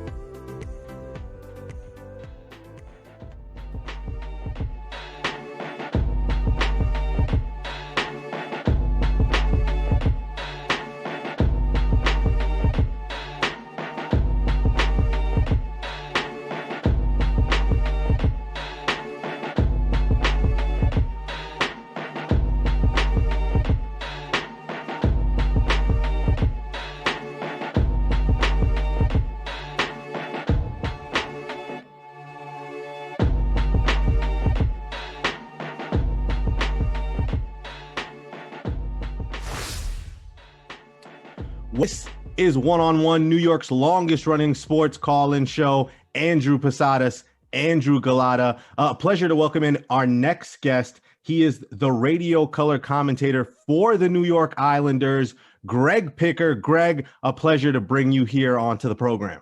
It's a pleasure to be here. Happy to talk Islanders, especially with how we've been playing as of late. Yes, some great play from the Isles, but I do want to start with the news that broke on Friday. Team captain Anders Lee out indefinitely with a lower body injury. Considering how well this team has played, Greg, how huge of a blow is it to lose your team captain in the midst of what's been another successful season? It could be big. The Islanders have been very fortunate this year to really be void of any significant injuries. Only Anthony Beauvillier missed some time with lower body injury, but he's already been back for a few weeks now. So to have your captain, your leading scorer, potentially be out, we don't know quite how long term. It most likely won't be so short term, considering they came out with out indefinitely. That's not necessarily the best news, but to have the emotional leader of your team who has played 295 consecutive games. We're talking about third longest streak in franchise history. He was 6 away from tying Bobby Nystrom for the second longest streak all time for a franchise that dates back to 1972. That just shows how durable of a player Anders Lee has been, a 40 goal scorer in the past, and he was on pace to have a tremendous season on that top line. So it could be a big blow, but you know what? Coaching staff, Barry Trotz, he has other leaders in the locker room that will certainly step up, whether it's a short-term or long-term injury for Anders. Yeah, and piggybacking off of that, I mean, you talked about they're going to need some guys to step up. What's one player that you would say needs to step up the most here with the absence of the Islanders captain? Well, when we saw how Barry Trotz adjusted his lines in the second and third period without Anders Lee, we actually saw winger Michael Dow-Cole move up from the third line to the top line. We don't know if that's going to be a long-term solution and putting him up there, or even the long-term plan, I should say, for Barry, but Dow-Cole has this opportunity now. He is not necessarily the greatest goal scorer compared to Anders Lee. He doesn't have any goals this year, but what he does so well is use his body along the boards, wins those puck battles for his line mates. And if he's in that Anders Lee spot, will play a lot with Matt Barzal and Jordan Eberle. Eberle's a sniper. Barzal can set up anybody with the best of them in the entire NHL. And Dal Cole will probably find himself in front of net. So if he's in that role, we'll definitely expect him to pot a few goals here. So it's potentially a chance for the former 5th overall pick in 2014 to really move into a top 6 spot for the first time in his career. And we think he'll be up for the task. And Greg, you really have a front row seat to this team. At this point last year, through 27 games, I believe the Isles were 19-6-2. So they're right there atop the NHL East Division. Are there any differences between this year's team and last year's team? I mean, obviously last year they go to the conference finals, lose to the Lightning, but from what you're seeing this year, are there any key differences that you see that maybe makes you optimistic that this team could get over the hurdle come postseason time? You know what? It's just such a different year. It's tough to compare because we're only seeing 7 opponents. You know, the Islanders were doing it against a different team every night. Yeah. Last week, they won 3 straight games against the Buffalo Sabres, a team that came into the year with big expectations. And unfortunately for the fans in Western New York, have been below any sort of lowest expectations. So they went 3 straight against a team that's struggling. Now they have 3 straight games against New Jersey Devils. So the biggest difference is that there are no surprises because you're going up against these opponents that you've already seen 3, 4, and in the Sabres case, they've already seen them 6 times this season. So that's a little bit of the difference. So come playoff time, should the Islanders make it out of the East Division, should they get to the playoffs, you know, we're still only halfway through the season, so we can't pen them in yet. It'll be interesting to see how they match up. Should they make it to a semifinal? Because that would be the first time you see a Tampa Bay Lightning, a Toronto Maple Leafs, a Carolina Hurricanes type of team for the first time all year. And just to compare to last year, they had that 17-game point streak, a 15-0-2 run in October, November. They had only won 1 of their first 4 games. And people were saying, okay, was last year a mirage? Islanders fans weren't thinking that, but outsiders from the rest of the NHL were saying was the previous year where they made it to the second round of the playoffs a bit of a mirage, and do they not have the sustaining power? This year, they had a little bit of a slow start. They had a 5-game road trip where they didn't win a single game late January. And since then, it's been nothing but wins, except against the Pittsburgh Penguins. The only team that has defeated the Islanders since January are the Penguins, who have won 4 of the 6 games. 2 of those games have gone to overtime, and 2 have been Islander wins. Yeah, and you were talking about this weird format that the NHL is playing in this year. Do you feel like the Islanders have benefited off of that just because of their great coaching with Barry Trotz's defensive strengths? Do you feel like they're a team that benefits off of playing same teams multiple times and, you know, just like a few weeks? I do, because Barry and the Islanders have been so good on the second half of back-to-backs, and a lot of that is coaching. They only have 2 losses in regulation over the 3 seasons in which Barry Trotz has been head coach on the second half of back-to-backs. So that's 20-plus games that they've played. You're going to see a lot more of that this year with the condensed schedule, so that benefits the Islanders. And benefiting the entire East Division is the lack of travel. Normally, you're flying cross-continent. You're going to California. You're going to Western Canada, a couple different trips a year. This year, your farthest trip in the entire division is Boston to Pittsburgh, which is about an hour-and-a-half flight. So whoever gets out of the East and into the Final Four throughout the NHL is going to have a leg up, because they're probably going to be a little bit more rested than the entire rest of the league, especially when you compare it to the North Division, which features the Canadian team. So you have Montreal going all the way out to Vancouver.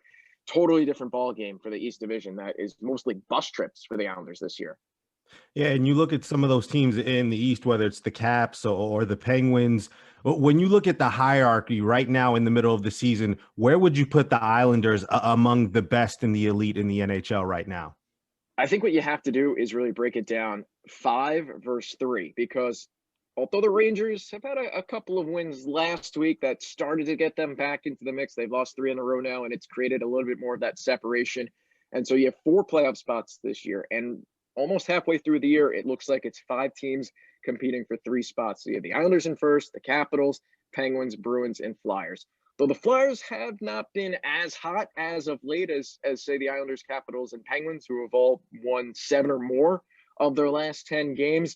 It's you have to look at the Isles, the Caps, Penguins, Bruins, and Flyers, and then separate kind of the Rangers in between those bottom 2 teams, because the Devils and Sabres have struggled even more than the Rangers this year. And Buffalo and New Jersey have gone through the COVID struggle as well, where they missed 2 full weeks of the schedule in early February. So you could almost put it as 3 different categories of teams, one that's all by themselves in the Rangers, and then the 5 teams competing for 4 spots, which the Islanders are thankfully in the mix in. Yeah, and now shifting over to this Islanders hot streak, as I mean, they were like in the 4th seed, and then they just shot up now to right now. I believe they're in first place in the division. And what do you feel like the biggest reason was for them to get on this streak and kind of catch fire at a pretty good time? Part of it is being on home ice. Although for the first time all season, Thursday night was in front of fans. The Islanders have played a lot of games on the road early this year. They got back at home, just concluded a stretch with 9 out of 10 at home, and only lost one of those games, and that was beyond 60 minutes. So it wasn't even a regulation defeat. And the difference this year, when you're traveling, in most years, guys can go to dinner, they can walk around. Now you're kind of just stuck in a hotel room. Whereas when you're home, even though you're not doing things as normal, you're still with your family, you're sleeping in your own bed, you have a little bit more space to breathe considering you're in your own house. And the players really talked about how much of a difference that is and how they can be comfortable on their home ice compared to those road trips. So they now have played more home games than road games, really, for the first time all season. And we'll see the balance go back the other direction. But because they've had so much momentum, you have to think that it stays strong on the road as well. Yeah, and Greg, you also the other day you tweeted about this defense and only allowing 57 goals, the fewest in franchise history after 26 games. You mentioned in the 2018-2019 season they had allowed 73 goals through 26 games. What do you think about what you're seeing from this defense, and if they can keep this level of intensity, are they going to come into the playoffs as the best defensive team in the NHL? Do you believe that?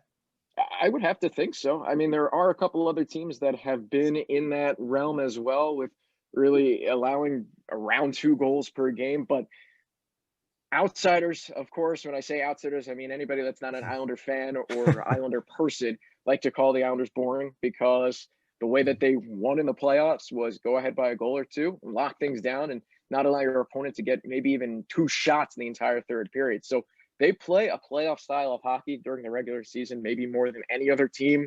The Bruins have been that type of team over the last 10. The only reason why that's the only other NHL team that had given the Islanders fits over the past decade. Now New York is 4-0 against the Bruins this year. So if you're going into a playoff series against the Bees, which if you're going to get out of the East Division, there's a pretty good chance that you will have to do that. You're going to have to go up and shut down a Bruins top line of David Pastrnak, Brad Marchand, Patrice Bergeron. The Islanders have already shut them out this season. The Islanders have already shut out the Pittsburgh Penguins this year. So they know how to win against potent offenses and do it in a defensive type of battle. And you're talking about potential playoff run, how their defense is played just outstanding. What would be one area you'd be worried about in a potential playoff run where the Islanders are susceptible to, whether it be a certain team or just kind of an area of the game where the Islanders struggle? I just have to lean on Barry Trotz and what he said kind of after the season came to an end last year, just looking for a little more pop offensively. They've had it this year, considering going into Thursday night's game. I have to double check to see if this stat is still true, but going into Thursday night's game, they were the only team in the NHL with 5 goal scorers who have had 9 or more goals this season, one of whom, Anders Lee, unfortunately will be out. Whether it's short-term or long-term, we don't know yet. But that's been the difference, where they've been getting scoring up and down the lineup, where in the playoffs last year, maybe you had to rely one game on the second line, which is Josh Bailey, Anthony Beauvillier, and Brock Nelson. One game you had to rely on the first line. But now they've been getting scoring up and down all 4 lines. And Nick Leddy on the blue line, he's not putting in so many goals, but he's leading the team in assists. So you're getting it from the defense as well. So we'll see if Anders Lee is out for a little while. Maybe the only benefit is it gives you some more cap flexibility to make a move before the trade deadline, which prior to any type of potential long-term injury, the Islanders had really no room to bring anybody in. So maybe they'll go out and get a winger. But again, too early to say. Greg, I also want to get your perspective on this. Obviously, this week marks the 1-year anniversary as to when Rudy Gobert tested positive, and we saw sports go on a hiatus for multiple months. As someone who works in sports media as a color commentator, obviously Andrew and myself, we've had that experience here at Fordham, having to navigate without sports. How was the last year just for you personally, and what does it mean to have fans back in the stands and to kind of have a sense of normalcy this season? Last year was strange. We had the playoff run, and that was all in Toronto and Edmonton for the Islanders, where Chris King and I, my partner, were at Hofstra's radio studios in Hempstead on Long Island. So we were watching from hundreds of miles away from Toronto and thousands of miles away from Edmonton. So that took a huge adjustment. Thankfully, the Islanders went on a run of over 20 games, so we got used to it. And yes, it was frustrating not being there in person to see those games, and especially when the Islanders made it to the conference final for the first time since 1993, be able to be there and actually bask in it, if you will, and come out and from a studio and not see 18,000 fans celebrating, just seeing an empty hallway. So that was strange, but it was still a fun run, and certainly happy to be a part of it, even if it was from far away from the rink. For the first home games this year that were not in front of fans, you could almost call it a sterile environment. And then when you had 1,000 healthcare heroes back at the Coliseum the other night, it was just a much different vibe. Even though the arena seats almost 14,000, there are only 1,000 people there. It felt like a lot more, considering the cardboard cutouts were scattered around. So you looked around the rink and it didn't feel like a completely empty environment. So, you know what, it's just a step back to normalcy. And hopefully by the time next year comes in October, the Islanders will be opening up UBS Arena, scheduled to open in October, and we could have ourselves a fully normal home opener that we've been anticipating for so many years. Yeah, and just my last question is just because, I mean, the Islanders, they play great at home too. Like the energy that the fans now finally get to bring, because as you said, like they went through a whole playoff run, which for the Islanders hasn't happened in a really long time. And they were all, you know, at home watching it on TV. Now they get to go to the arena. What do you think that brings to the team, the energy around the team? Like what would that all that cooped up fan energy bring to the Coliseum? Yeah, the players have talked about it. They've missed it. They got used to playing without fans, considering the long run in the two bubbles in Toronto and Edmonton, but they know what a full Coliseum can bring. They know what a half full Coliseum can bring, and they know now what a 1,000 to 1,300 fan experience can bring. And that's a loud environment because of that low roof and because of the passion of the Islanders fans. So I think the biggest difference to me when you were seeing games without fans weren't the goals, because you still had the horn, you still had the fake crowd. There were some big hits that were thrown. I remember a game against the Pittsburgh Penguins where Evgeny Malkin was actually just tossed to the ice, completely legal check, and it was silent. If it was a packed building, the entire roof would have blown off, and it wasn't a goal. It was just on a hit. It would have brought energy to the team for the next couple of shifts, but it barely made a dent because there was nobody there. So that's, I think, the biggest difference, not the goals, but the other type of moments, the hits, the big saves. That's where you'll feel it even more. He is the radio color commentator for the New York Islanders. He is Greg Picker. Greg, appreciate you joining us here on one-on-one, and hope to have you back on the program sometime soon. Thanks, guys. Really an enjoyable experience being here. Thank you. Thank you.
To support the WFUV Sports Department, visit support.wfuv.org to become a member or make a one-time donation.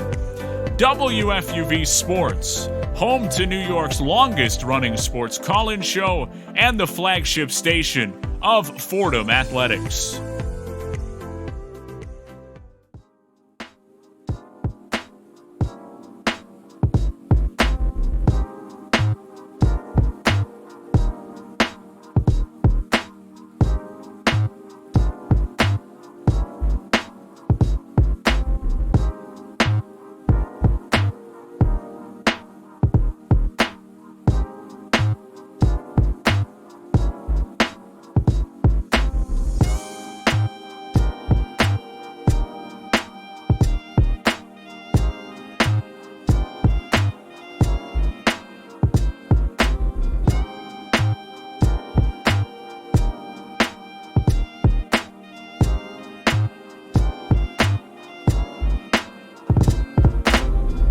final hour here on One New York's longest running sports call-in show, 90.7 FM, also on YouTube and Facebook Live.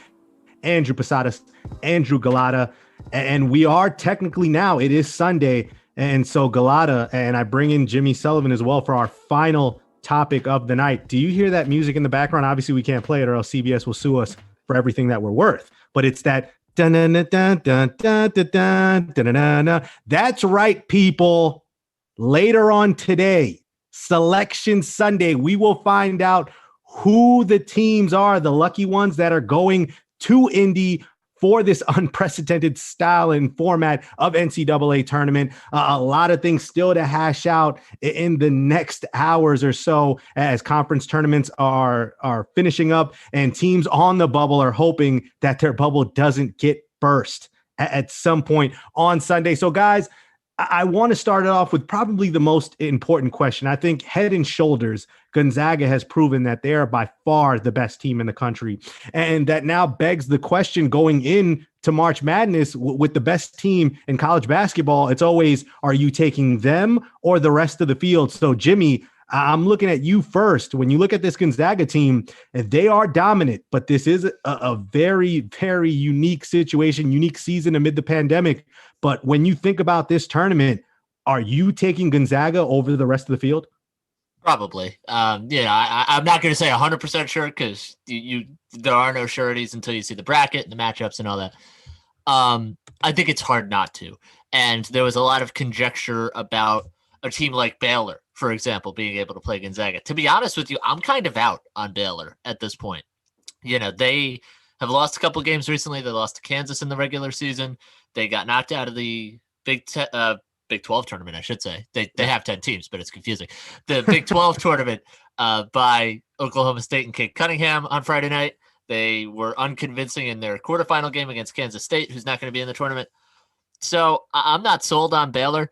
But the thing is, and the reason why I answer your question in the affirmative, Andrew, is that when I look at all of the other teams, Baylor, Illinois, Michigan, maybe Iowa, I'm a little partial to the Big Ten, I can't lie.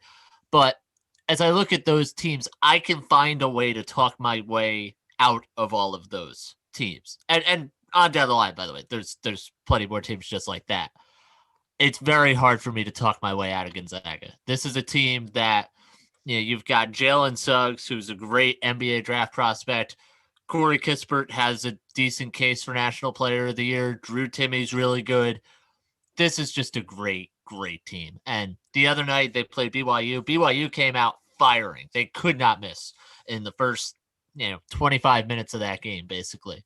And Gonzaga was still able to win. And BYU's good. Don't get me wrong. BYU is probably the best team they play in conference all year, just by figure of the WCC. So, when I look at that as we sit here right now, unless something big changes between now and Friday, I think it's Gonzaga. I'm taking the field. I am. I love those Big Ten teams. And I think in a year like this, being battle tested is going to be big. And all those teams are. So for me, it's almost like Big Ten over the rest of the field. Any of those top four teams, in my opinion. I mean, right now, Gonzaga seems like they just added an NBA prospect, like a great program, and they brought in one of those stars and like that. And like, they're just so good and they're undefeated.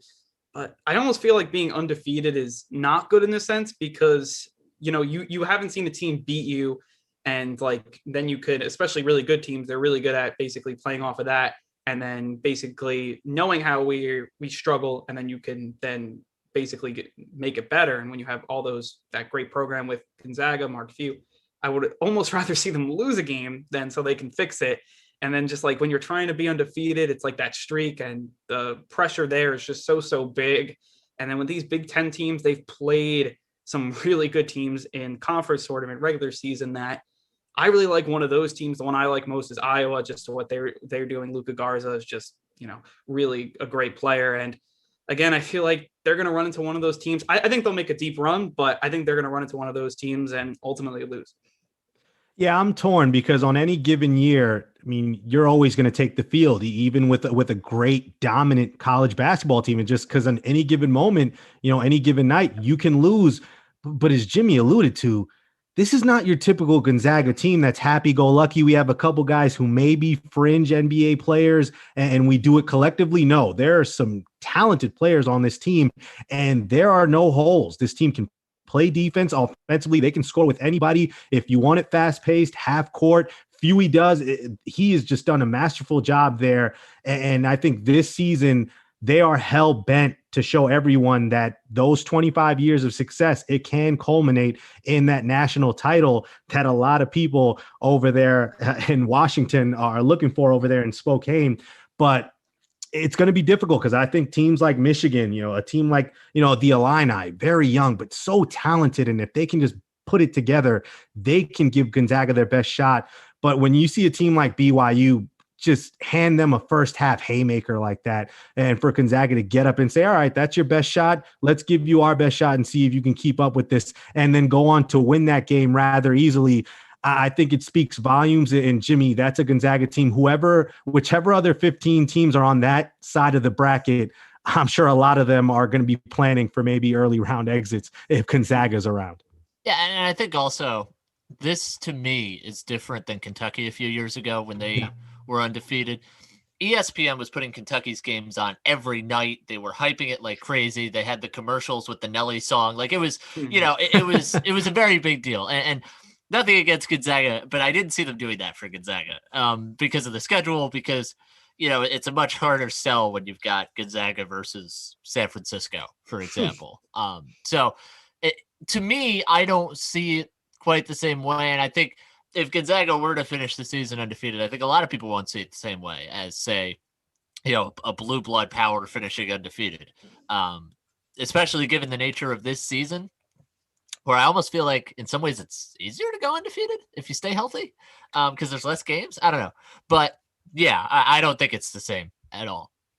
Yeah, and I would just pose this question to the both of you, because I really think this year is the year for Gonzaga if they want to win a national title, because if you're Coach Few, you're not expecting to get these great recruiting classes year in and year out. That's just not going to be the case there in Gonzaga. So, Gullotta, do you think if Gonzaga doesn't win it this year, do you ever see them winning a national title? I mean, because this seems like the best team that Coach Few will ever have in his tenure. I mean, you never say never. I thought last year they had a great team too. And, maybe, like just everything got canceled. So maybe that's kind of would have been their year. I don't know. I could definitely see them, this year could be their best shot, but who knows who they get in future years. I mean, if they go close, let's say they go to the Final Four and not win, maybe other players like of the Jalen Suggs caliber still can go there. And, they've been so close to a national champions. It's not like they've just been like a 1 seed and they get bounced in like the round of 32, like every year. Like they usually go really far, and it's just them knocking down that door. And I guess eventually, if you get to the Final Four enough times, you're going to win one. And maybe this is the best team they do it. It's just, I don't know. It's just the whole situation. Like they've not been really battle tested at all. And I feel like, you talk about BYU giving them their haymaker. What's it like when a team like Iowa gives their haymaker? Exactly. Or another team? And like, that's something that scares me because they haven't had that adversity. And when it's just one game, it's tight. It's very tight. Like, I mean, you just saw like with the team with Zion a few years ago, I thought that team was easily going to win. And that team was so good. They had all the young talent and they had all the prospects, and they didn't win. They had a few games. I think they escaped one game in Sweet 16, then in Elite 8, they got knocked out. Like, these teams that see so much success, you'd almost rather have a battle-tested team from the Big Ten that could play good defense and just, I don't know, like these Gonzaga teams, they just, right now, it's hard to go undefeated. This tournament is hard to win, especially after you went undefeated. I mean, I don't know. It's going to be really tough for them. Yeah, if Gonzaga can't do it this year, I mean, with that team that they have, I mean, it's hard for me to think they are absolutely the prohibitive favorite. And as long as they stay healthy and stay free of COVID-19, you're going to be hard pressed to convince me that any team can beat Gonzaga at their best. But fellas, I think one of the best things about this is the three of us, and even I can include our producer, Alex Woles, we love filling out brackets. And guys, one of the more special things that I think we all can agree on is finding that Cinderella. Who can we get? We always get that shoe, that glass slipper. Who can we fit that on every year? We didn't get that chance last year with the tournament being canceled.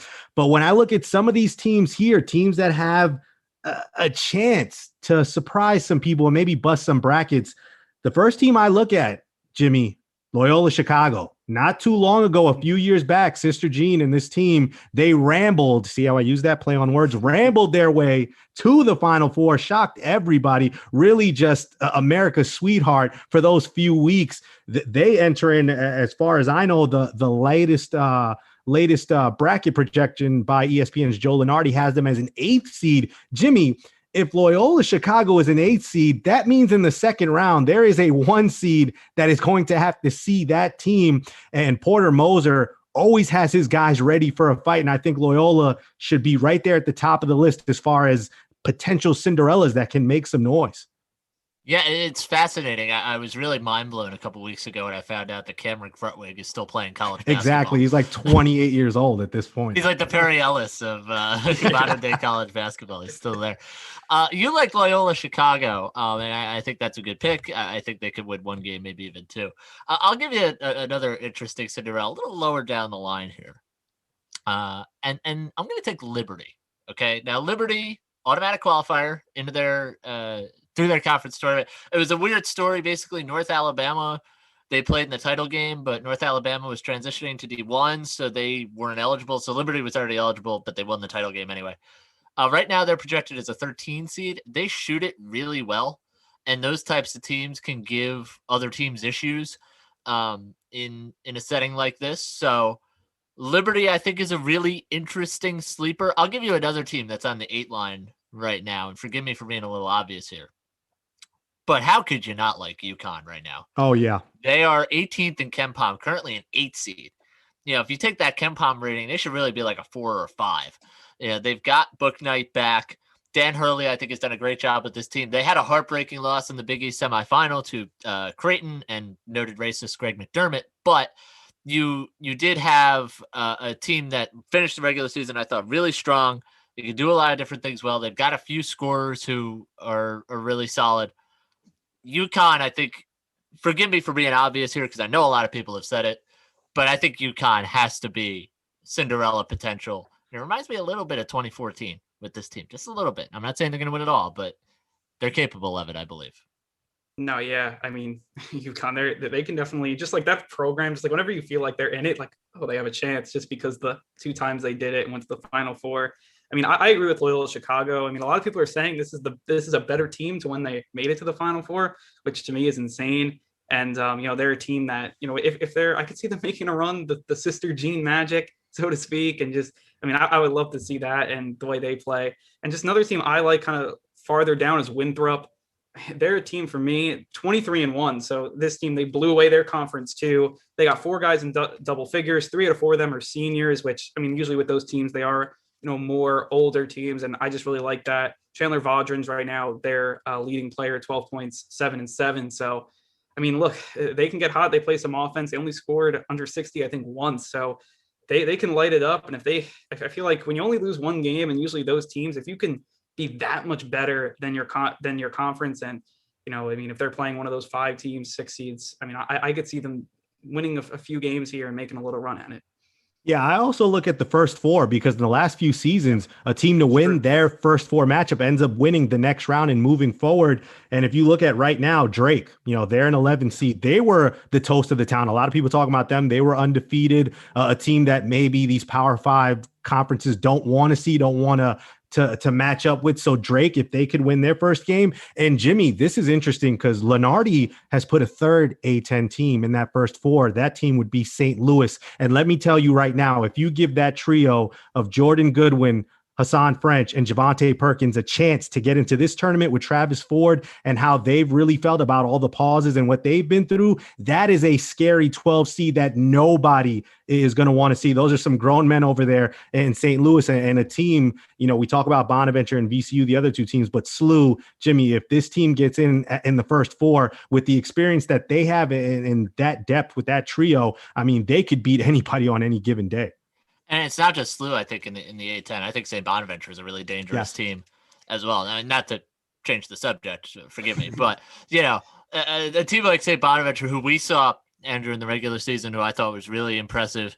They've got Lofton, they've got Oshuna Shuni, who might be in the NBA within the next year or 2. So they've got I think a really solid case. I think Bonaventure's at a 10 seed right now. Yes, they're currently 10. Yeah, right now they would play LSU. That's probably a decent matchup for them.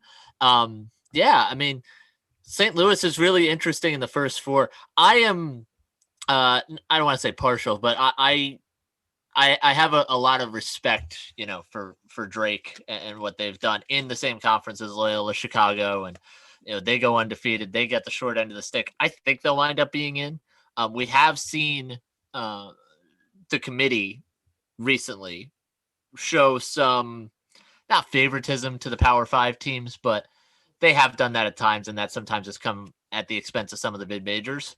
So if they get snubbed, I wouldn't be necessarily surprised. Right now, they're the third to last team in, if I'm reading this bracketology right from Joe Lenardi. So, they are vulnerable. And, you've got a team in Georgetown tonight that can steal a bid in the Big East tournament. You've got, other teams out there that could steal bids across the board as well. Georgia Tech, for example, maybe. But, there's teams that, I could see the committee saying, hey, we'll bring you in, as opposed to putting Drake in. I think Drake deserves to be in, but we've seen the committee do stranger things in the past and leave out some of the smaller school teams. No, yeah, and you talk about that, how I feel like even this year even more, because they'll be like Power 5 teams, if they went through stoppages, be like, oh, they deserve the benefit of the doubt, like maybe they're getting healthy now. And that's something that, it would be interesting to see a team like Drake being left out. We'll just have to see, like, if a team like Georgetown wins, like, as you said, like, if they steal a bid, then that changes things a lot. And it is really interesting. And just how always the bracket falls out. It's always, there are a few teams that you want in that don't get in. And that's what makes Selection Sunday so fun. Now, guys, where there are Cinderellas means on the opposite end, there are going to be teams that are going to suffer early round exits. And two teams that I think about off the top of my head right now, Illinois and Oklahoma State. The Illini are a 1 seed, but with that inexperience, there's so much talent there with Kofi and Curbelo and obviously Io. The talent is aplenty there for Coach Underwood. But again, that inexperience, that youthful exuberance, sometimes that's to a detriment. A team that hasn't been there before, especially against a more experienced team in the later rounds, that could prove to be the demise for the Illini. And I think for Oklahoma State, Gullotta, Cade Cunningham, yes, he's the best player in college basketball, the number 1 overall draft pick, when we come May, June, whatever the case may be. But traditionally, teams with just one great superstar in college basketball don't normally go that far. And Jimmy mentioned St. Bonaventure. If St. Bonaventure and Oklahoma State meet in the second round, you'd be hard pressed to tell me, as someone who's watched Bonaventure, with the depth that they have in that starting 5, if the others on Oklahoma State can't give Cade Cunningham enough of a contribution, the Cowboys are a team that could find themselves out very early. With Cade Cunningham or bust, if that's their mentality heading into the tournament. No, yeah, you talk about how teams with stars, and that's so true, because like if they run into a team like Bonaventure, a more rounded out team, more, a team that, again, when you rely on one guy, when you play only one game, it's difficult. It's really difficult. And, I definitely agree with that. The one team I could see losing in like the round of 632, maybe Sweet 16, is Baylor. We talked about them a little early. I feel like Baylor, they never really do well in the tournament either. Maybe that's just history, and I know you don't want to do that, but again, they're kind of coming in, reeling a little bit. Their team, I just feel like out of all the 1 seeds, I'm definitely more wishy-washy about them. And they're kind of, to me, like I don't think they'll lose in the first round to the 16 seed, but I think maybe, the 8, 9 and more of a first round exit. I kind of don't like with Villanova, what they're doing. The Big East teams they always kind of fall in like the 5, 6 range. And I feel like they always get bounced. And, I feel like Villanova this year may be one of those 5-12s that if they get the wrong matchup, I could definitely see them falling. And, they lose in the conference tournament. They're a team that I can see 5, 6 seed that falls out. Yeah, I think it's interesting when you look at some of this. And Posadas, I'm actually going to disagree with you on Illinois, because I think they're going to benefit from playing, Prairie View or Appalachian State, whoever it is in the first round. Nothing against those teams, but they can get their sea legs under them and, get some of the nerves out of the way, and then move on to the second and third round. It'll be like, okay, we belong here. We're really good. So I don't think they're going to be dealing with it in that sense. I agree with you guys, though, on Oklahoma State, because it's a little bit to me like the Dallas Mavericks in the NBA, where they just depend every night how great can Luka Doncic be? And I could see that maybe happening to Oklahoma State here, to a lesser extent, obviously, but still, they need him to be so good every night, and that's a lot for one guy to handle. Could he handle it? Yeah. And if he does, then I'm going to lose some money. But it's tough for one person, as good as Cade Cunningham is, and he's probably going to be the number one pick in the draft, but that's really hard for one guy to handle. So I'm out on them. I'll give you another team I'm out on, a little bit lower down the line here. I don't love Texas. Not a great rebounding team, not a great shooting team. Analytics don't really like them. I think if you're looking on the 3 line, my kind of value pick here would be Houston. That's a team I really like out of the AAC. But a team like Texas, I'm kind of low on, and we talked about Baylor before. I don't know about Baylor going into this tournament. So I'm a little bit skeptical of them. They were rated very highly throughout the season, and for obvious reasons, they're a good team. But I'm getting more and more suspicious of Baylor the more I think about it.